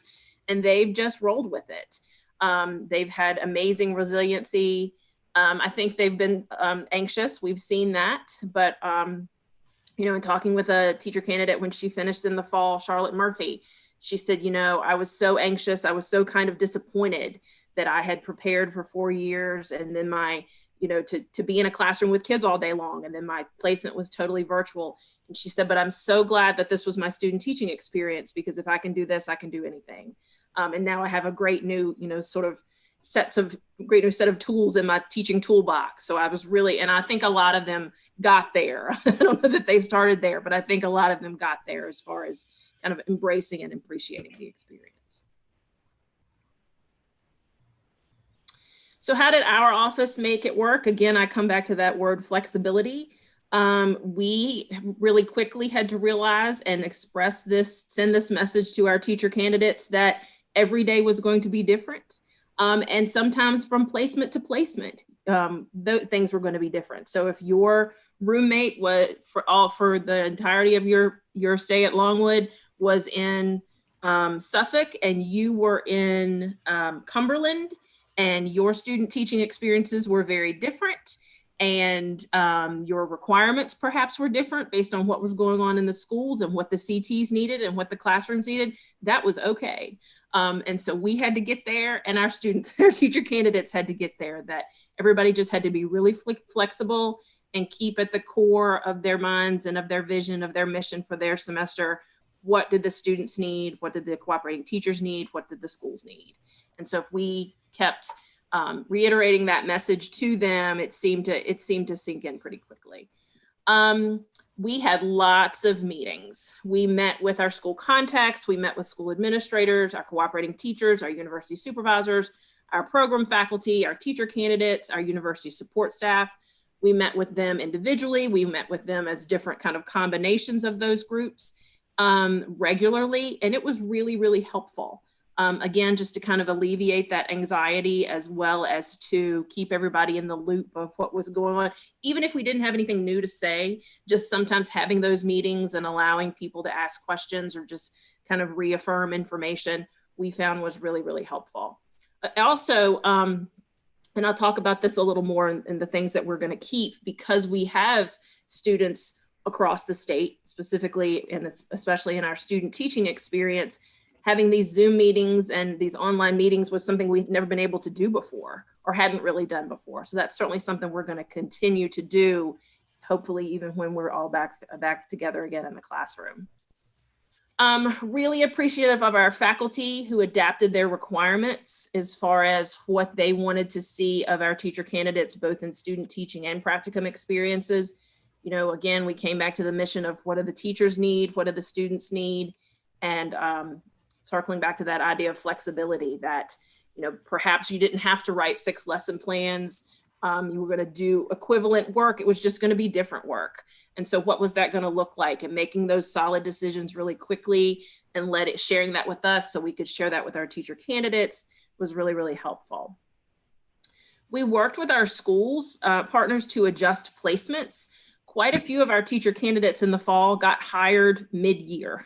So student teaching ended on a Friday in December, and they started as a contract employee on the Monday following that Friday. And so what we tried to do, if the partner school reached out to us, is we would actually adjust a student teacher's placement kind of mid-semester. So if we knew that we're going to hire that student teacher to be the full-time teacher once the student teaching experience was over, and there was going to, for whatever reason, the teacher was absent from that classroom or had left the school or something was going on, we made arrangements then actually to move that student teacher into that classroom. So still supervised, still had a cooperating teacher who was checking on them, still being evaluated, but they were actually, as part of their student teaching the kids that were going to be their full-time students come that December 8th or whatever that date was. And we feel like that worked really well. And once the word got out that that was something we were doing, kind of the floodgates opened, and we got lots of requests for that because all our students were getting hired every single day. But that worked out really, really well. And I think that was a good thing, not only for our partner divisions, but for our teacher candidates. Lots of communication with other EPPs. That was so helpful just to speak to our counterparts, especially at University of Virginia and James Madison University. I can't thank them enough for all the support that they gave us as far as what was going on with them, what challenges were they facing, how were we all handling it. So we kind of had this ongoing think tank to help us all kind of navigate the semester successfully. And then just coming back to this idea of collaboration, we're pretty collaborative in the Office of Teacher Prep, but we became even more so, those of us in the office meeting regularly, scheduled meetings, as well as just kind of having probably morning meetings a couple times a week, in addition to meeting with our faculty, meeting with our university supervisors, and just meeting with our teacher candidates, and how are we all going to do this together, and how are we going to make these decisions together. And so we felt like that was a really, really important part of our success. What are we going to continue to do based on some lessons that we've learned? Like I've mentioned, those Zoom meetings were great. And so this week we have 2 kind of come and ask questions meeting for our cooperating teachers who are hosting student teachers. And we're going to continue to do that. We've had once a month meeting with our university supervisors who are all over the state. So that not only lets them communicate with us, but they get to communicate with each other. They're a pretty tight-knit group. And so I think it's nice just for them to be able to say hello and how are you, as well as talk about some challenges that they're facing as well as their successes. We've been able to provide our students some amazing resources for online instruction. So we're going to continue to do that. Our DEC, the Digital Education Collaborative, which is an office that's housed in our College of Graduate and Professional Studies. It's really our support system for instructional technology on campus. The DEC has created some amazing online resources for online instruction that we've been able to share with our student teachers as well as with our university supervisors. And so we're going to continue that relationship and continue to do that because we know that online instruction is going to just become more and more of a prevalent piece of our what we do with our students every day in our classrooms. Increased email communication. We've sent a lot of emails, and we're going to continue to do that. Again, I think even if, and actually I use this phrase because it's something a parent said to me, even if you don't have something new to say, hearing from you all regularly has been really helpful, just to alleviate the anxiety. Here's what we still know. Here's what we still don't know. We'll let you know as soon as we know. And just that we were communicating and that we wanted to keep them in the loop. That was really, really a bonus. And we heard from a lot of parents that liked that. So we're going to continue to send out weekly if not, monthly, definitely more than monthly, maybe somewhere between monthly and weekly emails to our student teachers, our university supervisors, our cooperating teachers checking in. Revising our policies. We have taken a look at, we really had to take a hard look at testing as far as required testing that's required for licensure. When do we ask our teacher candidates to have those tests submitted to us so they can move on to their next kind of step in their licensure process? In some situations, we've realized that we were asking for that too early. And in some situations, we've realized we were asking for that too late. And so we're going to continue to revise our policies based on what's best for them and what our office can manage. And again, I just can't say enough about the support that I've gotten, that our office has gotten from other EPPs. Great collaboration there, great working together. And, we really have all been in this together, and the support that I've received from those other folks, the support our office has received from those other folks has been amazing. So again, just thank you all for letting us talk today. And again, just to thank the folks in my office. It really does take a village, and we have, and we still all like each other at the end of the day, which is really helpful. I want to thank them and thank Longwood as well, because we've had amazing support campus-wide. Thank you so much, Gina. I think that all of us in higher ed, they're a good collection here, have been just totally transformed how we are taking care of getting our students those experiences. And I have just been so impressed by the work of Gina and her team in ensuring our students get the needed experiences. We are happy to receive your comments, your questions. Dr. Carter, if you'd wave to folks, that he is the director of our Call Me Mr. program. He's happy to receive any questions or comments you have about that. Dr. Locascio, if you'd wave. He is our coordinator of our Teach for Tomorrow initiative. So any of us would be happy to receive any questions or comments regarding our presentation. This is Andrew. I would love to hear from Dr. Carter and hear his perspective and just some of his thoughts in terms of being the one that directs the program. Thank you, Dr. Dare. And hello, everyone from the beautiful county of Fluvanna that's next door to Albemarle and UVA. I believe that there are two major facets of the Call Me Mr. program and literally growing a pipeline for diverse teachers in K-12. The number one thing is early intervention. And what we have found is that for many persons who are wanting to be an educator, they've had those conversations, those thoughts at the elementary level. Having been a former principal, what I have found has been true is having those conversations with young men at middle school, elementary level about becoming educators, and that it's neat, it's cool, it's acceptable to be a African-American male or male of color to become an educator. With that thought in mind, one of the pieces that has proved to be most effective is we have a summer institute. We invite those middle and high school students to our campus for a week to spend with college students to gain exposure about being on a college campus. What are the requirements, time management, dressing for success, all of those things that are very important to being a successful human being, but also from the lens of being an educator. The second piece that's been so critical with men of color is helping those young men understand that we need them, they do fit in. We need their perspective and we need them in the classroom. And with my 39 years of experience, particularly in K-12, that's what I do. Helping them understand it's that matriculation from high school through college, and then providing that support for that graduated Mr.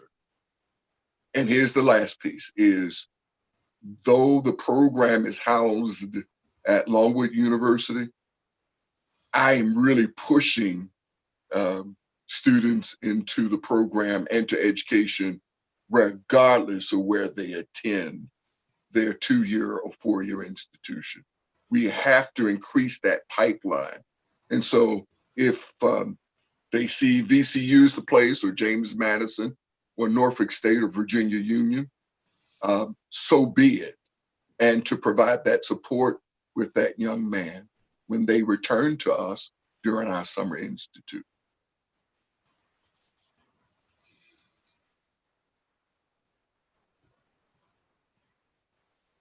Thank you, Maurice.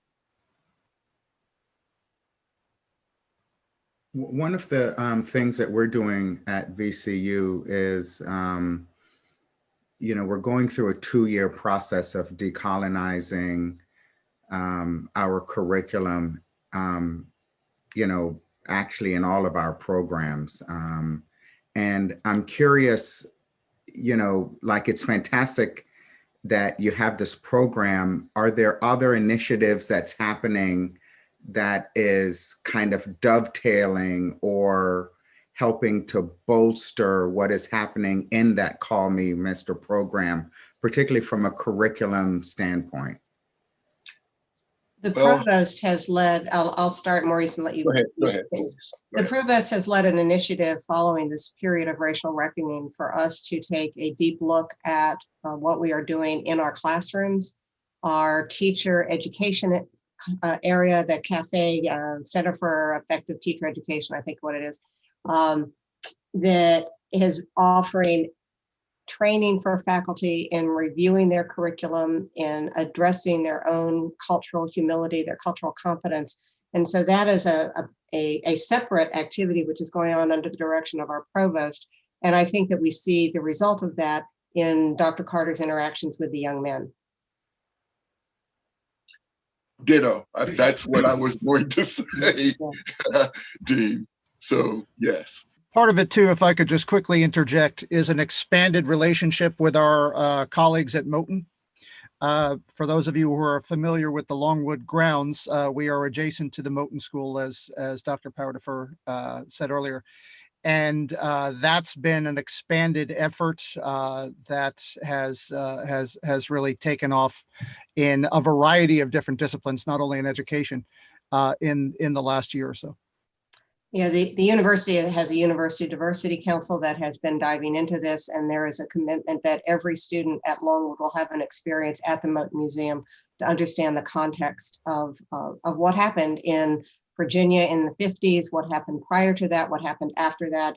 As many of you may know, that Prince Edward County Schools decided to close schools for 5 years, and so it is an exceptional museum, an exceptional instructional opportunity for future teachers. If you haven't had a chance to come, it's only 65 miles from Richmond, and I highly recommend this museum. You will be very grateful you made the drive to Farmville to attend it.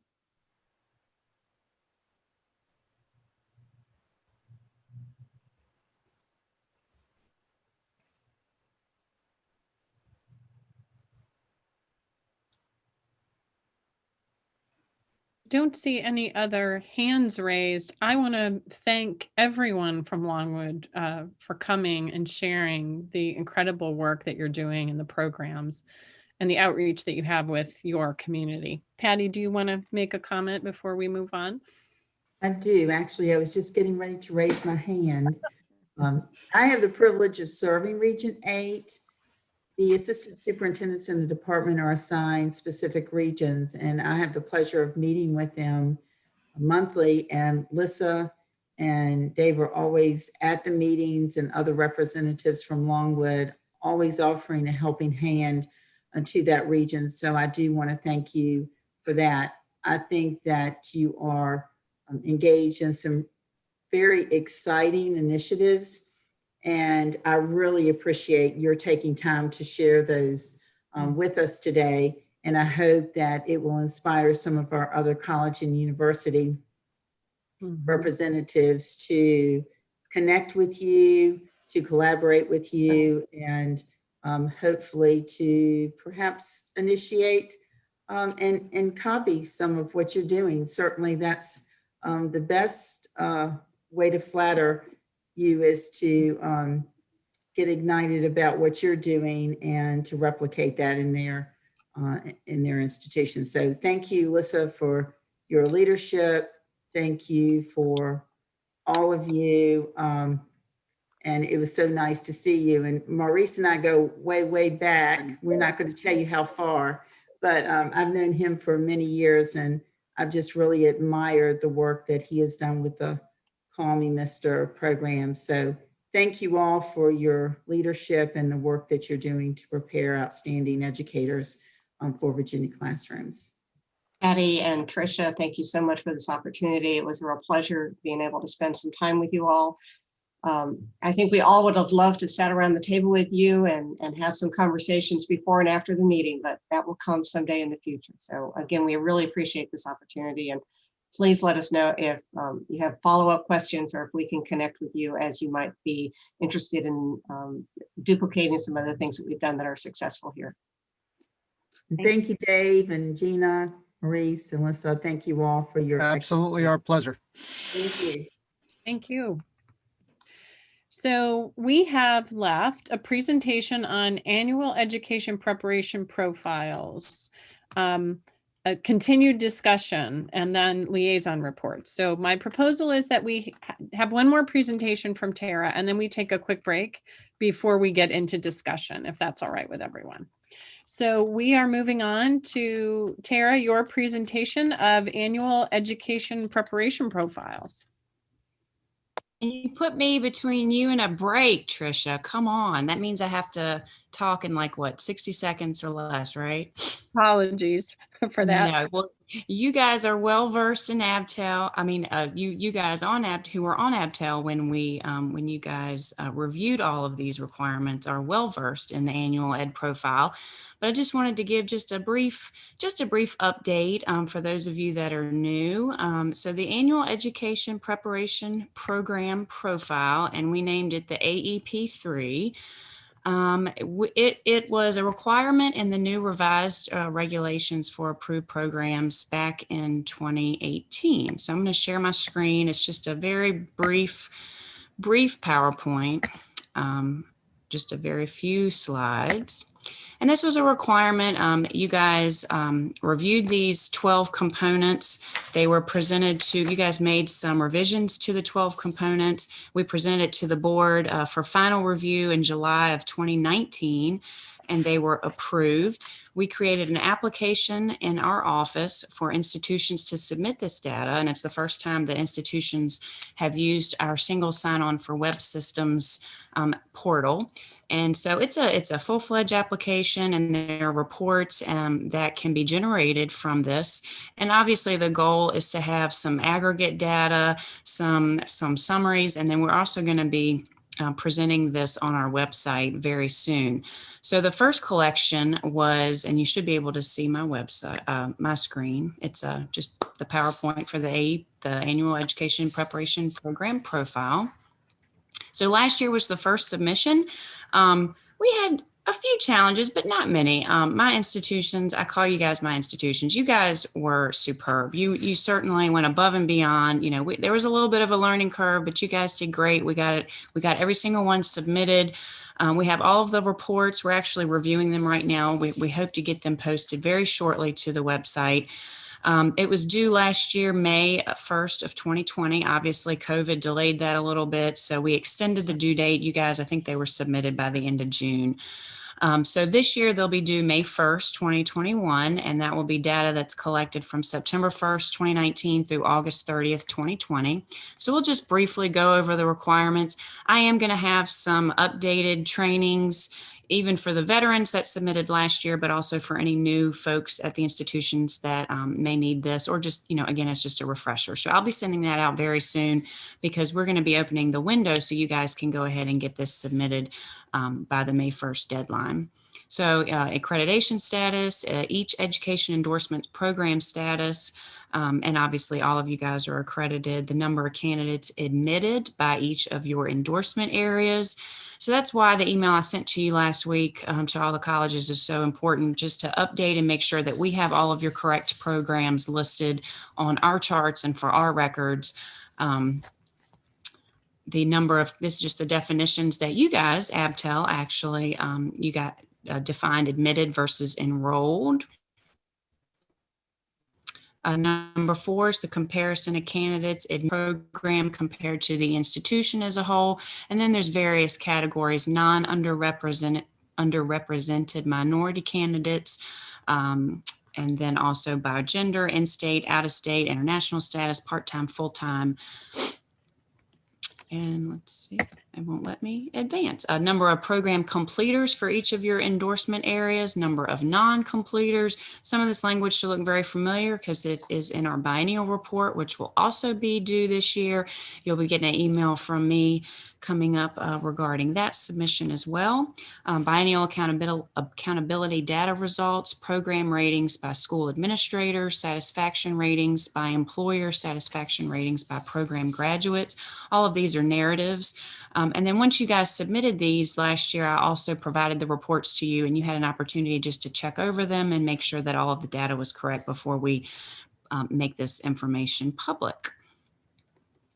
Recognition of other programs. So this is just an opportunity. This is certainly not a requirement, but just case in point, Longwood could list all of their, their Call Me Mr. program, their Teach for Tomorrow program, all of their efforts. It's just an opportunity for you guys to highlight lots of your accomplishments because you have so many. And then any other data that's required by the Board of Education, number of underrepresented minority faculty, full-time faculty. Does the EPP offer any specific underrepresented pipeline programs? And then describe any efforts to market, recruit, and retain individuals in the EPP. So all of this, I can send this PowerPoint to you. It should look familiar. I presented it at BACTE last year. And I'd be glad to send you the link to the board item from July. I think it was July of 2019, if I'm not mistaken. But be looking for some emails from me for some refresher trainings on this, as well as the window that will be open. But I will be happy to entertain any questions you have now. Again, if you have anything specific for your institution, please feel free to email me or give me a call. Thank you, Tara. We really appreciate that. We have, we'll be continuing our discussions about the licensure renewal requirements, and we have quite a bit to discuss. So it is 10:38. Can we resume at 10:50? That'll give you a chance to get up, stretch your legs, do whatever you need, and we will move on to our agenda item at that point. Okay, 10:50. Nancy Bradley, welcome. Nice to see your face. And thanks for letting me in. We will see you back at 10:50.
Tara, for attendance purposes, did you notice that Nancy Bradley is with us now?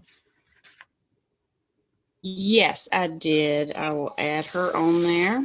Thank you. Thank you. Welcome back, everyone. We are moving on to the agenda item, which is our continued discussion on the recommendations for licensure renewal requirements in the licensure regulations for school personnel. So Patty, it's to you. Thank you. And I am sharing my screen to make it a little easier for you to follow the conversation. I developed a PowerPoint to guide us with our discussion today. After our meeting in November, a few ABTEL members gathered together to discuss further the revisions in the licensure renewal process. I'm doing this from memory, so speak up if I leave anybody out. Andy Cox, Tracy Mercier, Jessica Jones. Was there anyone else who joined us in that conversation that I missed? I did as well, Patty. This is Nancy. Oh, that's right, Nancy.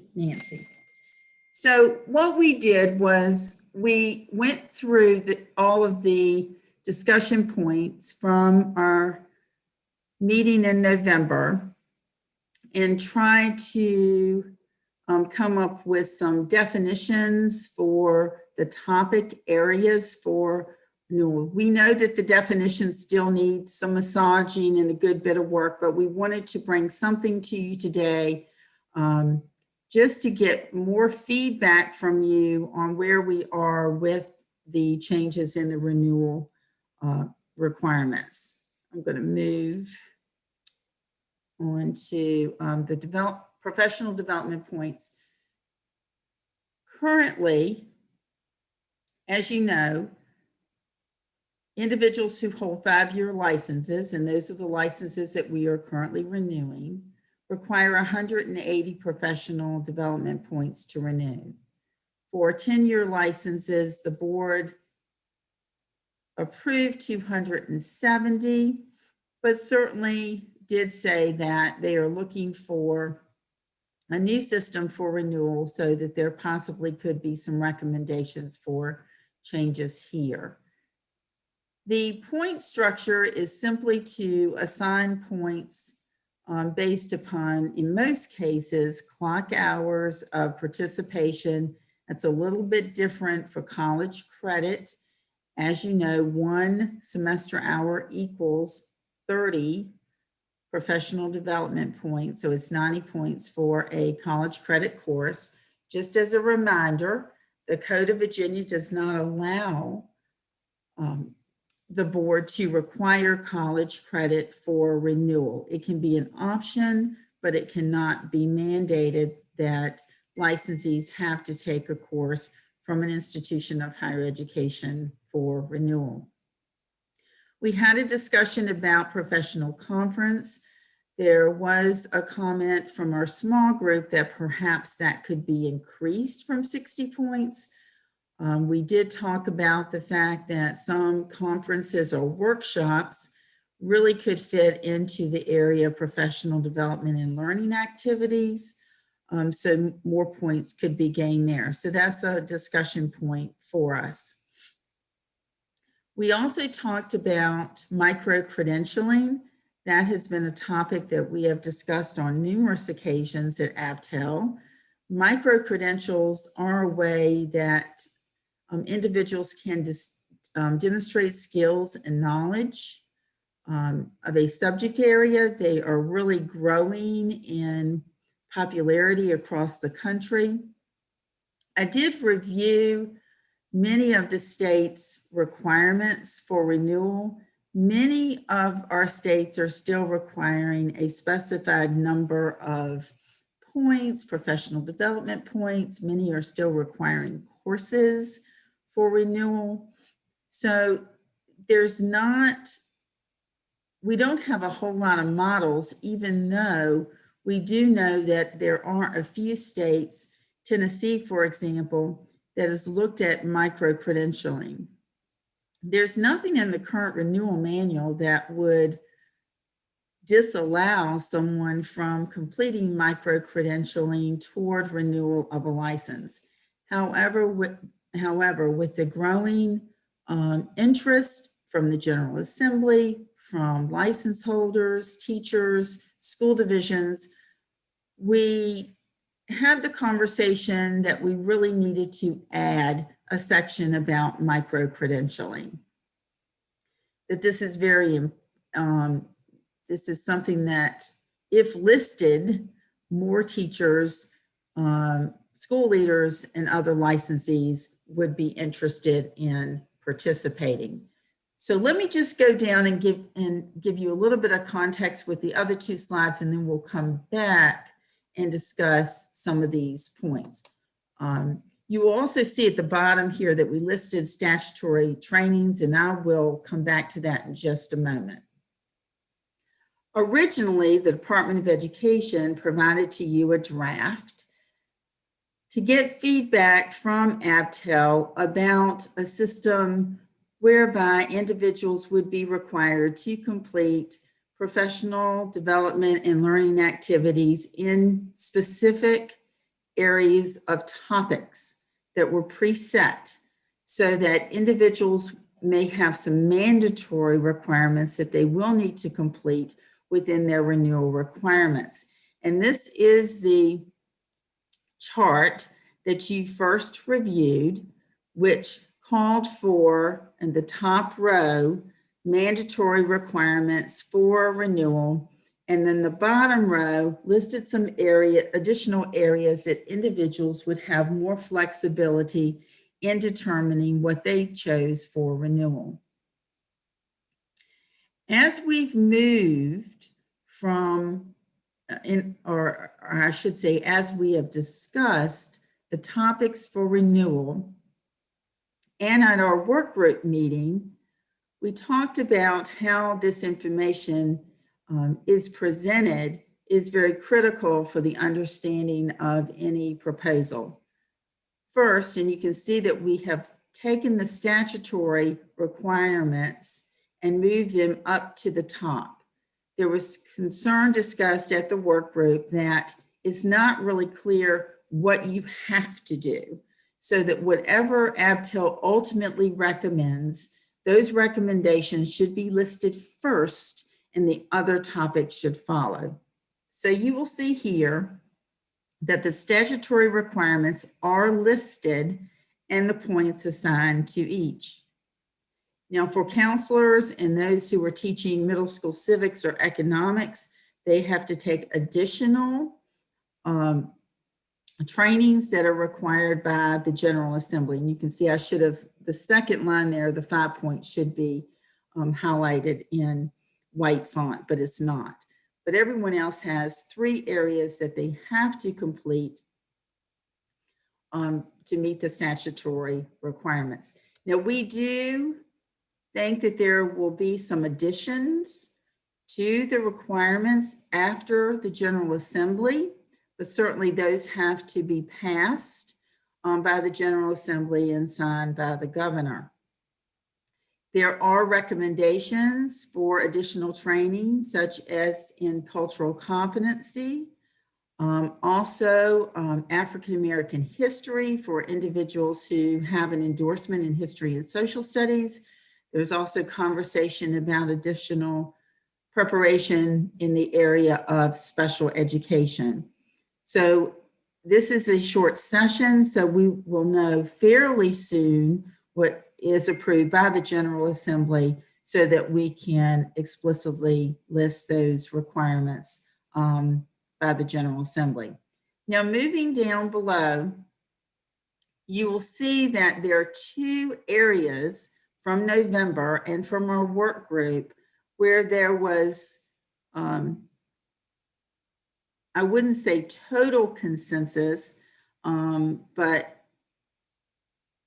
the majority of ABTEL was in favor of requiring specific number of points in the area of cultural competence.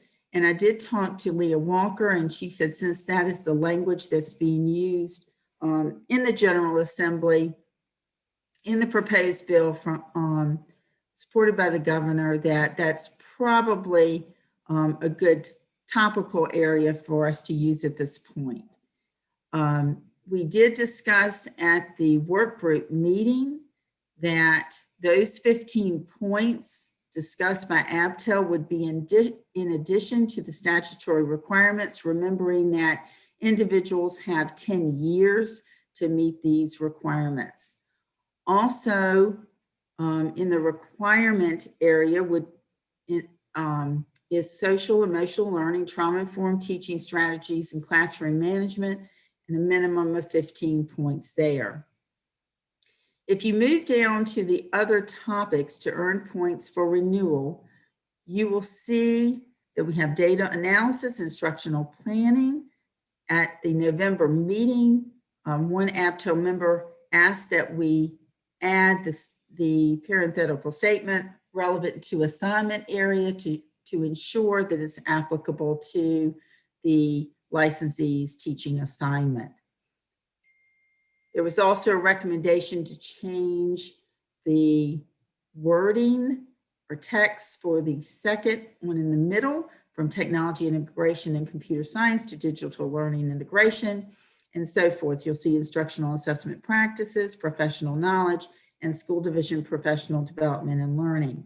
What we tried to do very quickly, because we just met about a week ago, was to come up with some very draft language to define these topics. And before I go through those, I wanted to go back up here. You can see here the original draft topics. And in the top row, you can see what we did. We removed the school division professional development and learning block as a required area. There was concern expressed in November that not everyone certainly is employed by a school division, and individuals completing professional development and learning in a school division, that those activities should fit in one of the other topic areas. And there was consensus that perhaps that could be better placed under an additional topic area. And you'll see where the mandatory statutory requirements are listed at the top, so one can easily see what the mandatory requirements are, followed by those elective topics. I'd like to go back to the professional development points. There's been some research that talks about using points connotes too closely to a checkoff.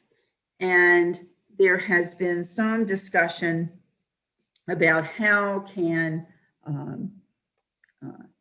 one demonstrate that he or she has completed sufficient professional development for renewal. I could not find a state that does something different from points or a specific number of college credits or CEUs for calculating the number of points that one does acquire for license renewal.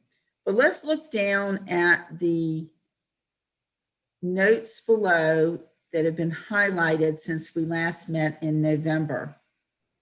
Patty, can I ask a real quick question just while we're on this slide? In thinking about points, just in general, and I know that these are the points that were mostly allotted in the past. It seems to me that a book and an article are not equivalent in terms of the amount of work put in, but just in looking at percentages, the publication of an article or a book was 75% of the allowable points in the last time, and now it's significantly lower. And I didn't know if there was any thought to any kind of weighting in terms of allowable percentage, what percent could come from particular categories as opposed to points, because this changes those weightings pretty significantly because we're looking at a different number of points, right? From 180, it's a very different balance. So I didn't know if that was part of the discussion, but it may need to be at some point. Just food for thought. Well, in the current system, I believe for the 180, and I'll double check, but I think you could earn half for publications of articles and a publication of a book.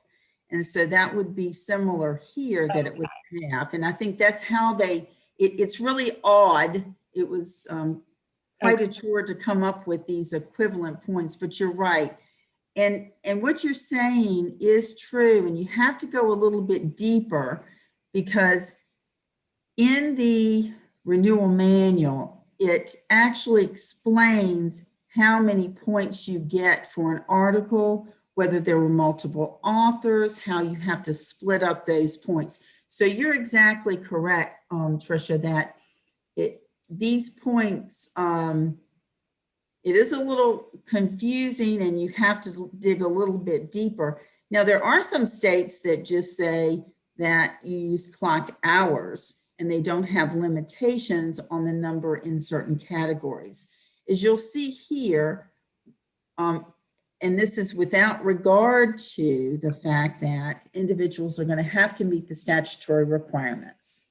Okay. So these are really in addition to, because you can earn 270 points in college credit, but you still may not have earned sufficient credit for renewal. One, based upon this pattern that we're developing for renewal, one still has to meet the statutory requirements for renewal and will need to meet the requirements if the college credit was not applicable in the two topical areas that are mandatory. So that would be an additional 30 points there, plus depending on what endorsements one has, but at least 30 points for the statutory requirements. And I think it's important for us to remember that it's 270 points in a 10-year span. There was conversation by ABTEL that there should be some statement that individuals should complete at least half of their renewal credits by the midpoint of their license validity. Now, that was a should, not a must, because what if an individual does wait until the last couple of years to renew? Are we not going to renew the license because they didn't meet professional development points in the first 5 years? What if people are out of the workforce and come back into teaching and they made a career shift, had no intention of coming back, and then had to meet their renewal points at the last part of the validity of the license? So that statement is one that would be an encouragement, but not a requirement. I do want to open the floor to any questions, Tricia, about these point designations, especially since one person on the work group wanted to discuss a little bit more about the points for professional conference, as well as the need to add high quality micro credentialing.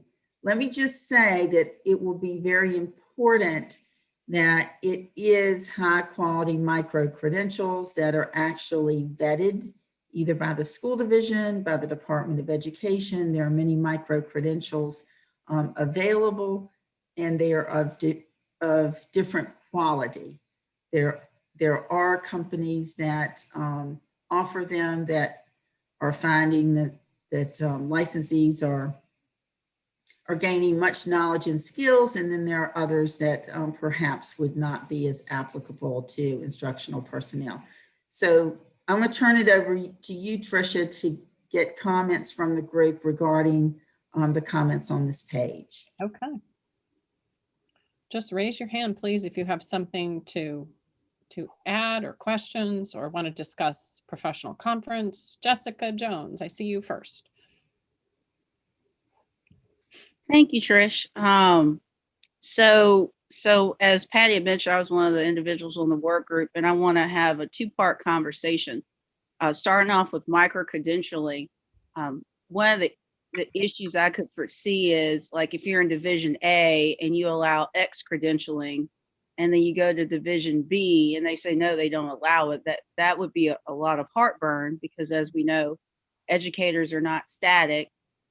They do move. So if we go down that path, as Patty said, the vetting process really needs to be at the forefront to assure equity when educators are trying to seek those credentials.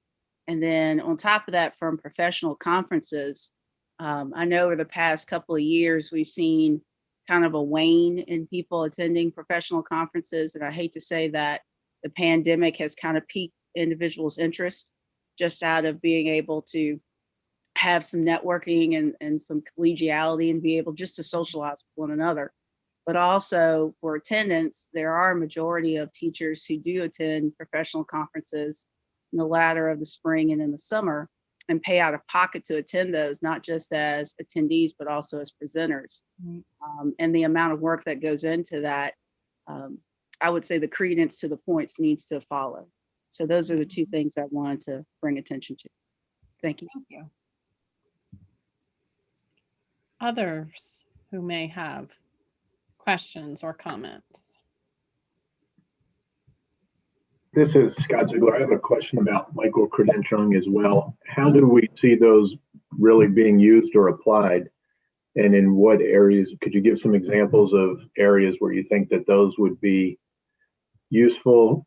Because there are so many available, and I can't see if you like get a micro-credentialing in keyboarding or something like that, that would take the place of a endorsement in keyboarding. So how would you see these micro-credentials being used?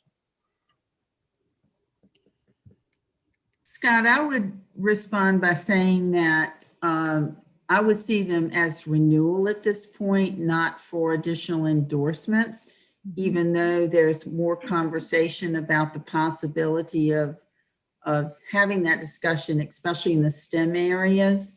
There are many micro-credentials in the area of STEM that would be very helpful to licensees. We have a couple of our own institutions in Virginia that are offering micro-credentials. There are even micro-credentials now in the area of professional studies to enhance individuals' learning in the areas of curriculum, instruction, et cetera. So I think that there are many micro-credentials that could be would be very helpful to licensees for renewal of their licenses. I think that now, because it's not the renewal system and the renewal manual are silent on the issue of micro-credentialing, I don't think it's really taken off at this point, but certainly once it is listed as a possible option, very similarly to National Board Certification.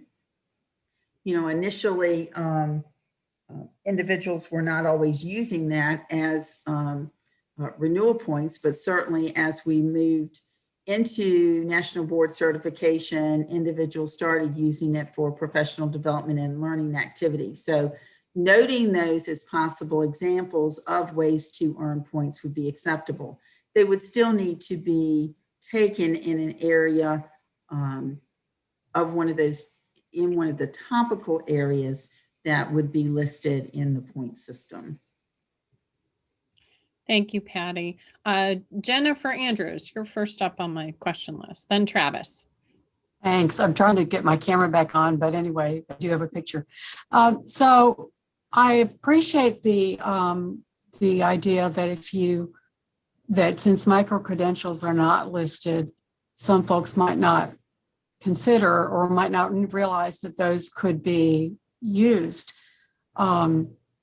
I would hesitate to make it a separate category, however. Although I guess if you made it another category, then you could limit how many points you got from that. But I almost think that, I mean, we've got such a laundry list of different areas of which you can earn points. And I almost would favor putting professional conference and the micro-credentials into that professional development and learning activities, just because they all tend to be more they tend to be more general than those other categories that are listed. Yes, it could be listed under professional development and learning. And now what I'm hearing too is that the difference is if you move professional conference under professional development and learning activities, it could be possible that someone could earn all of his or her points from professional conference. So I do think we need to think about whether we would want to go that high with the use of professional conferences in option 8, simply because if a conference really is more of a workshop and professional development and learning activity, it could be counted in option 8. So just to follow up there, so my renewal is not due until June 22. I already have 180 points, and it's all from professional development and conferences. And actually, there's no point in me submitting any more points because I already have over 180, and that's not going to, my number isn't going to grow if I turn in more points, and I'm still getting like 35 points from stuff in school this year. So, but yeah, interesting idea. Thank you, Jennifer. Travis. Patty, I just wanted to point out, something that I find interesting that maybe other schools are observing as well is, with the learning management system, Canvas, and also Virtual Virginia being used across the state, I see a need for certainly more consistency and guidance on, micro-credentialing. I don't know that when we talk about micro-credentialing, I'm not sure if we're talking about digital badging as well. I assume that we are. Yes, that's part of it. Yes, it can be. Well, what I'm seeing is I think that, since we started this, journey with regard to, learning management systems such as Canvas and Virtual Virginia, I'm seeing a lot of teachers earning, these digital badges, which, is kind of, propelling this conversation in terms of a need for, consistency and guidance from the perhaps the Virginia Department of Ed on that particular topic. Just an observation I wanted to share, because this is the new norm. This is not something that we saw before at least in my school district before the pandemic. So just wanted to share that observation. Yeah, thank you, Travis. With micro-credentialing, they can actually be stacked so that there may be a series of particular areas of competency that a teacher must provide evidence that he or she has completed, and then those are stacked. But the digital badges are many times given at the conclusion of that micro-credential activity. Thank you. Other thoughts or comments from folks? Questions?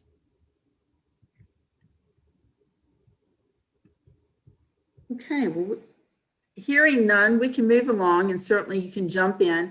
There are other. Oh, does someone have a question?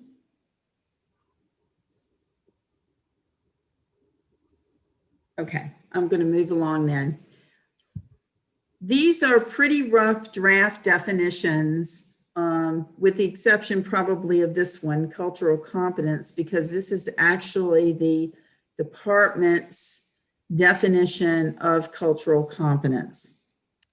And these are definitions for the topical areas that are suggested in the chart that we just reviewed. So I'm not going to read that to you, but this is actually on our website as the department's definition here. I'll stop here to see if anyone has any specific recommendations about this particular definition?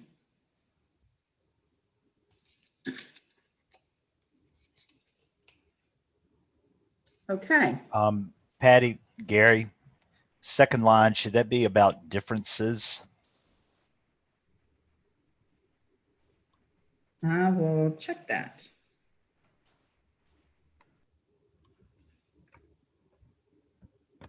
Yeah, I think that makes sense.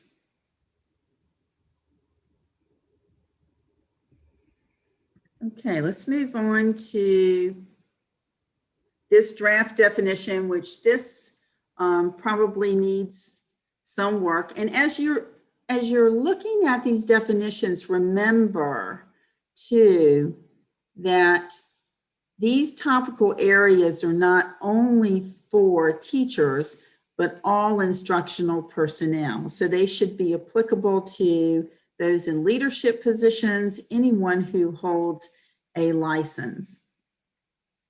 So the first definition actually comes from the Department of Education's website, which is a definition from the Collaborative for Academic, Social, and Emotional Learning. And this is the definition that we have posted. And so that is the genesis of where that particular definition came from.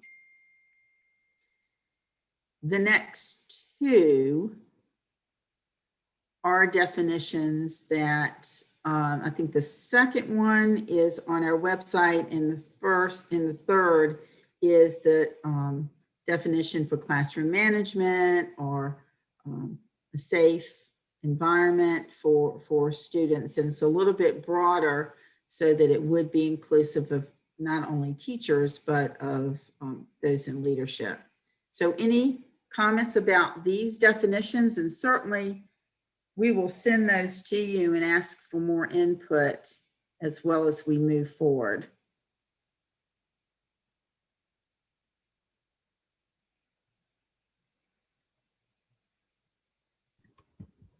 I don't see any hands, Patty. Okay. And again, you have more opportunity to provide input on these definitions. Okay, this is data analysis and instructional planning. And some of these definitions are pulled from the work in our performance standards. So you'll see some wording that looks fairly familiar to you. And this one right here, I think is one that Jessica did for us, right, Jessica? Yes, ma'am, you are correct.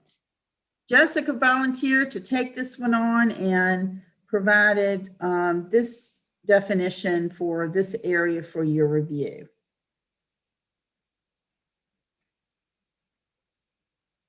Any comments?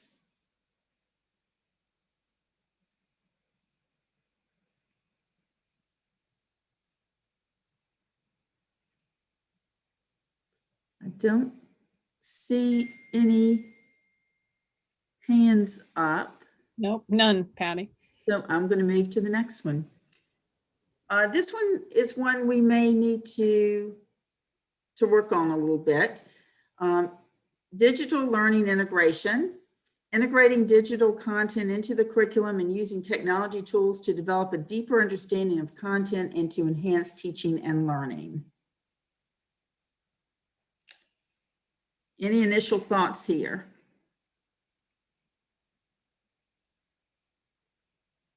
Don't see any hands raised on this one, so we'll go ahead.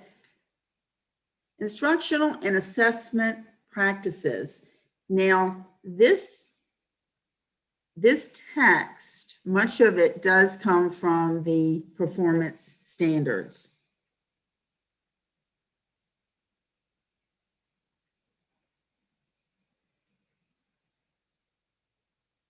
The last bullet actually is from the principal performance standards.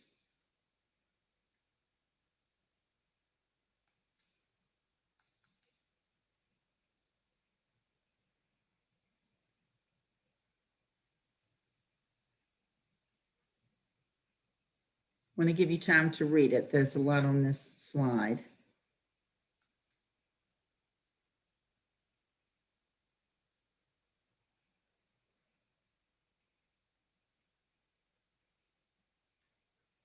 Any comments here? Initial thoughts? Okay, we'll move on to school division. And I just added in employing educational agency, professional development and learning, because there are accredited non-public schools, special education schools that are licensed by the Board of Education that may also offer professional development and learning activities. So this definition is participating in school division sponsored effective professional development to develop knowledge and skills to improve instruction and school leadership. Patty, instead of school division, under the definition, might we want to say participating in employer sponsored? Okay. And we'll say educational. Yes. Agency, employee. Thank you. Any other thoughts here?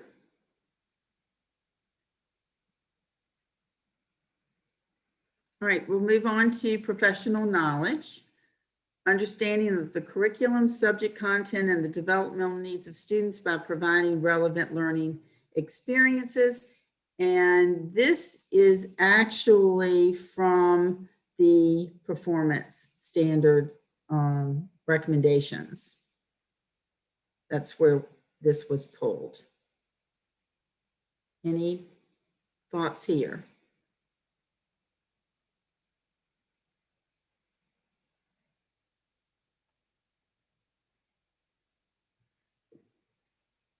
That's a pretty good summary of, I think, of the discussion from our work group meeting and the conversations that ABTEL has engaged in up to this point. I plan to have more conversations internally with the Department of Education, and I think ultimately we'll need to reach out to the Board of Education, since we don't have a Board of Education liaison at ABTEL right now, to get a pulse for what they are thinking as far as the requirements for renewal and where there needs to be additional updates. There are some overriding statements that ABTEL appears to agree upon, such as there would be complete reciprocity. So if an individual has approval from one division or from an accredited non-public school, or if the individual's activities were accepted by the Department of Education for someone who was not employed but received approval, that the receiving employer would need to accept those points, regardless of whether or not it would have accepted them initially. So I think that that is very helpful for individuals not to worry about changing positions and then having to complete additional requirements. There's also been discussion about some time frame that we would have to come to some agreement on as to when an individual might be subject to any new requirements that the board approves. For example, if someone had completed all of his or her renewal activities, and let's just say a new system became effective July 1 of 2022, and that individual is ready to renew that year, does that individual, other than the statutory requirements, which there is no discretion, would that individual have to complete additional points? And I think that ABTEL's feeling was no, but there needs to be some guidance or some recommendation to the board on the timeline for implementation. Certainly there's more work to do on this project. As I indicated, once the General Assembly has completed its work, then we will be in a better position to know what are those statutory requirements that everyone must participate in. But at this point, I would like to open it up to just get your response to this overall structure, as I understand, that you have indicated you would like to see for the statutory requirements, and there are 2 areas for a total of 30 points would need to be completed by all licensees, and then the topical areas at the bottom. So Tricia, if we could open it up for some discussion on the feeling of ABTEL about where we are at this point. Okay, Gary, you're up.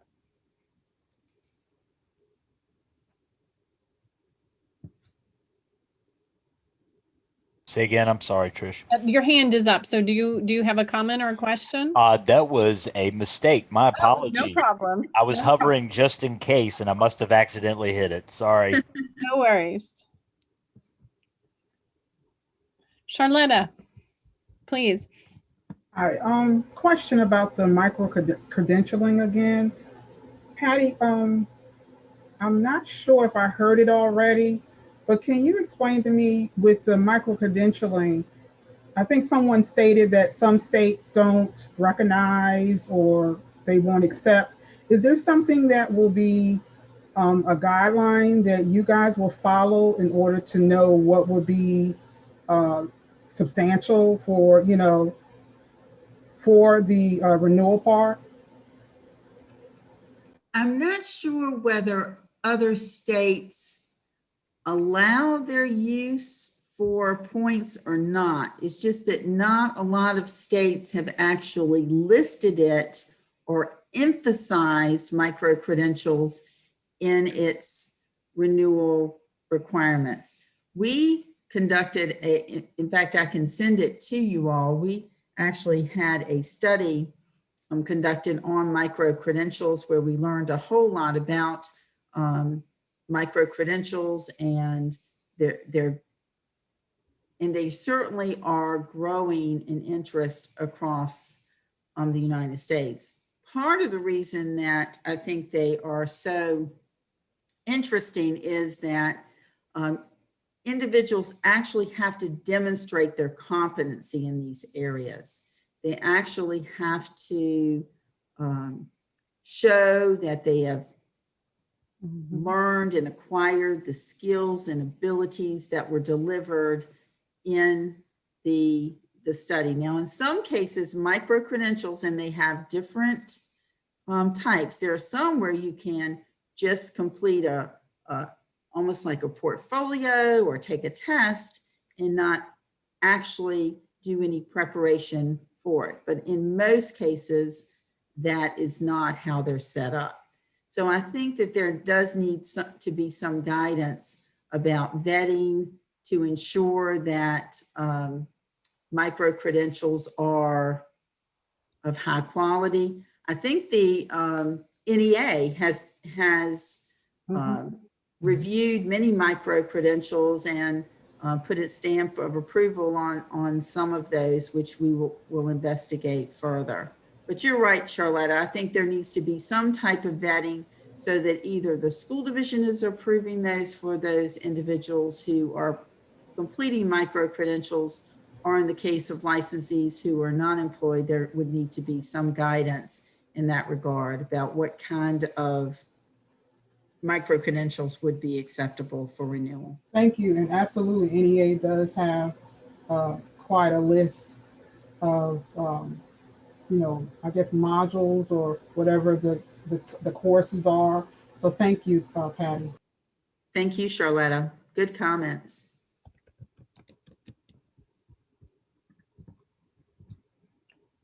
Are there others?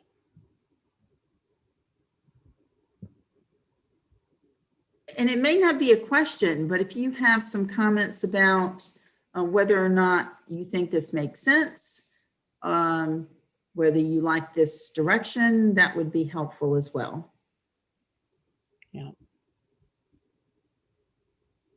Patty, I will say I really like the way that you reorganized this piece. It's much clearer in terms of the required point, because that was part of our discussion that we had last week, and really it's much more obvious what has to be done than, you know, what is required and so on. Right.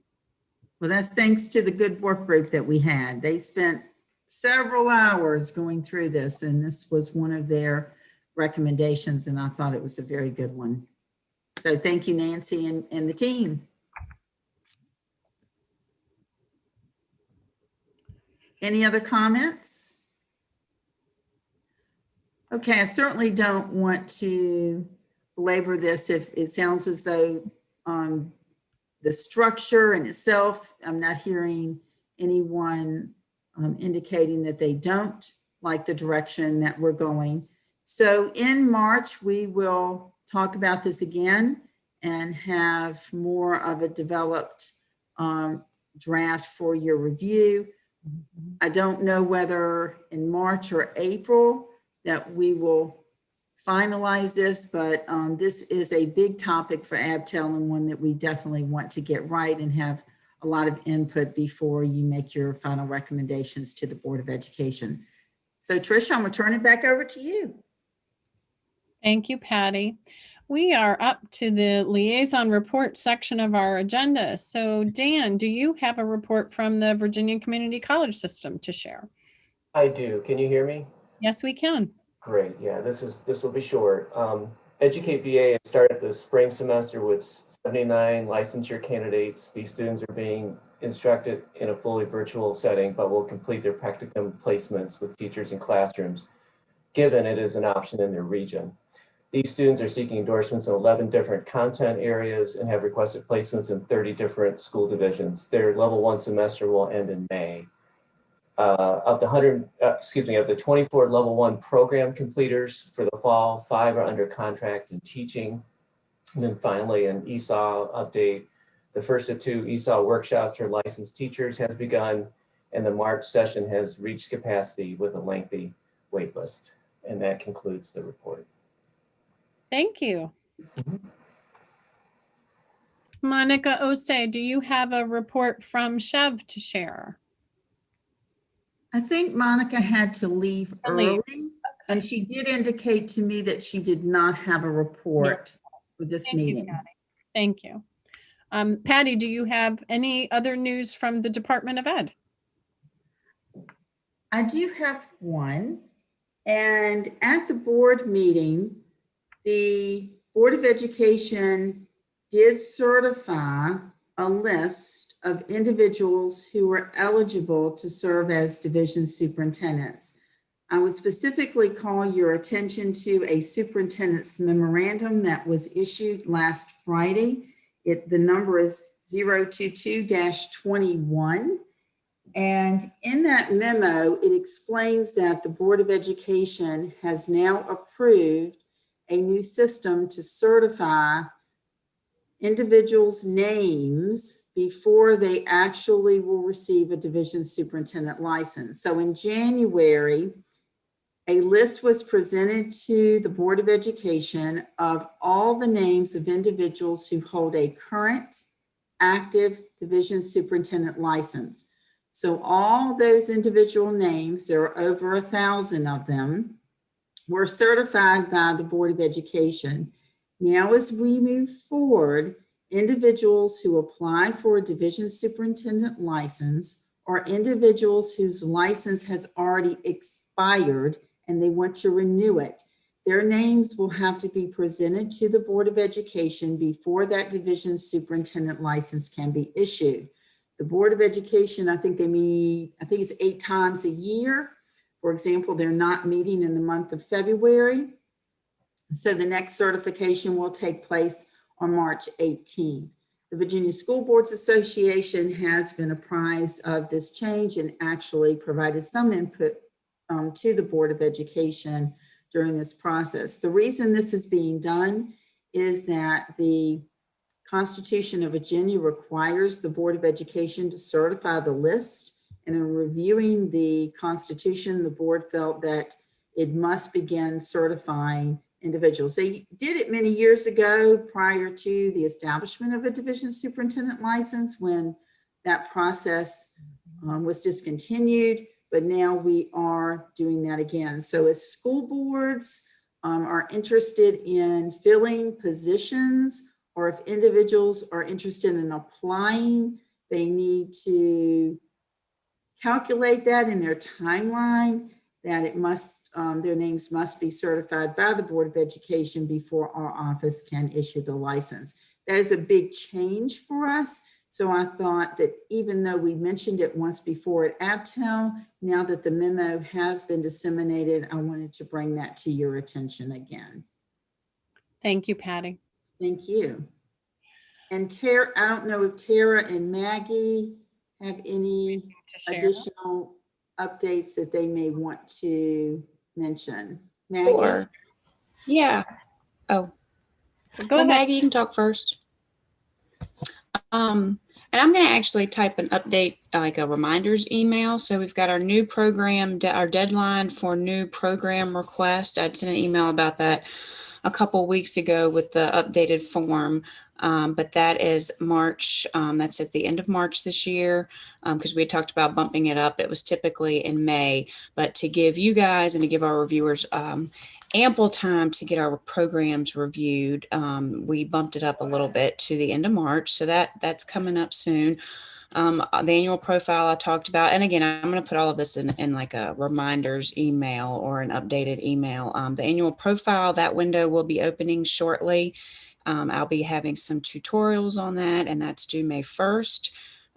We're also the biennial report. Those emails I think typically go out the March-ish, the end of March, and they're due in at the beginning of September, if I'm not mistaken. So your biennial accountability reports will be due this year for 2019 through 2021 data. Trying to think of what else. I think that's it for now, but I'll email you if there's more. Thank you, Tara. Maggie, did you have any updates to share? I don't have any updates at this time. Thanks. Thank you. Does anyone else have any announcements or anything else that they would like to share before we move to adjourn? I have a question for Patty. Sure. Patty, did you want me to share about the idea fair or no at this time? I'm sorry, about the what, Jessica? The idea fair. You can go ahead. Okay, and I apologize that my picture's not up. I get the signal low, so it's either sound or picture, so I'm going with sound. I had shared in our work group last week that we have the awesome privilege of partnering with our school division as well as with our local community college, Danville Community College, where Dr. Paul Fox, who's the Dean of Arts, Sciences, and Business at DCC, wanted to expand their Barkhauser Enterprise Free Idea Fair, which basically the students at the community college would do like a presentation, like almost like a Shark Tank that would explain what their idea was and how to implement it and come up with a business plan and pretty much pitch it. Well, the expansion included Pennsylvania County, Danville City, joining DCC and having 6th through 12th grade participate. And it was an undertaking in itself. It occurred on November the 19th, and it was really awesome. The students had to come up with a 10-minute presentation about their idea, again, what their business plan and model might be, and then implementation process. And all of that was done actually by Zoom. And it was really cool because 3 of my students, I had several actually participated, got the top 3 slots. And that was announced probably within the past 2 weeks. And then a few more details were released last week. But I thought it was really cool to have high school students really be able to step out there. Dr. Fox was one of the judges. Lynn Height from Longwood was another judge. And be able to speak to those that are currently in industry and business and talk about what their ideas are and how they can make not just their local communities better, but society as a whole better. So I wanted to go ahead and share that. And I thank Patty for encouraging me to do that. Yes, and Jessica, I had a note and I didn't have it before me that I did want to share that Jessica is being very humble, but I learned a little bit more about this from Jessica, and this was quite a feat for her students and certainly shows the good work that she is doing with those students. And Jessica, would you just tell them what those 3 projects were? Because I was so impressed with what she has done with these students and their submissions that I think you ought to know about the actual topics of their projects. Jessica? Yes, ma'am. So Mackenzie Hendrickson and Corey Woods came in 3rd place, and their project is Woods Tree Service. So like today, you know, we're remote learning, if you would, but we did have power outages and down trees and things of that nature. And Mackenzie and Corey actually partnered together where they would go out and help like the companies to take trees down, move rubbish, do whatever they needed to do in order to keep our little community going. Because first and foremost, when you're in the middle of nowhere, and I heard it earlier, well, we're a very rural area.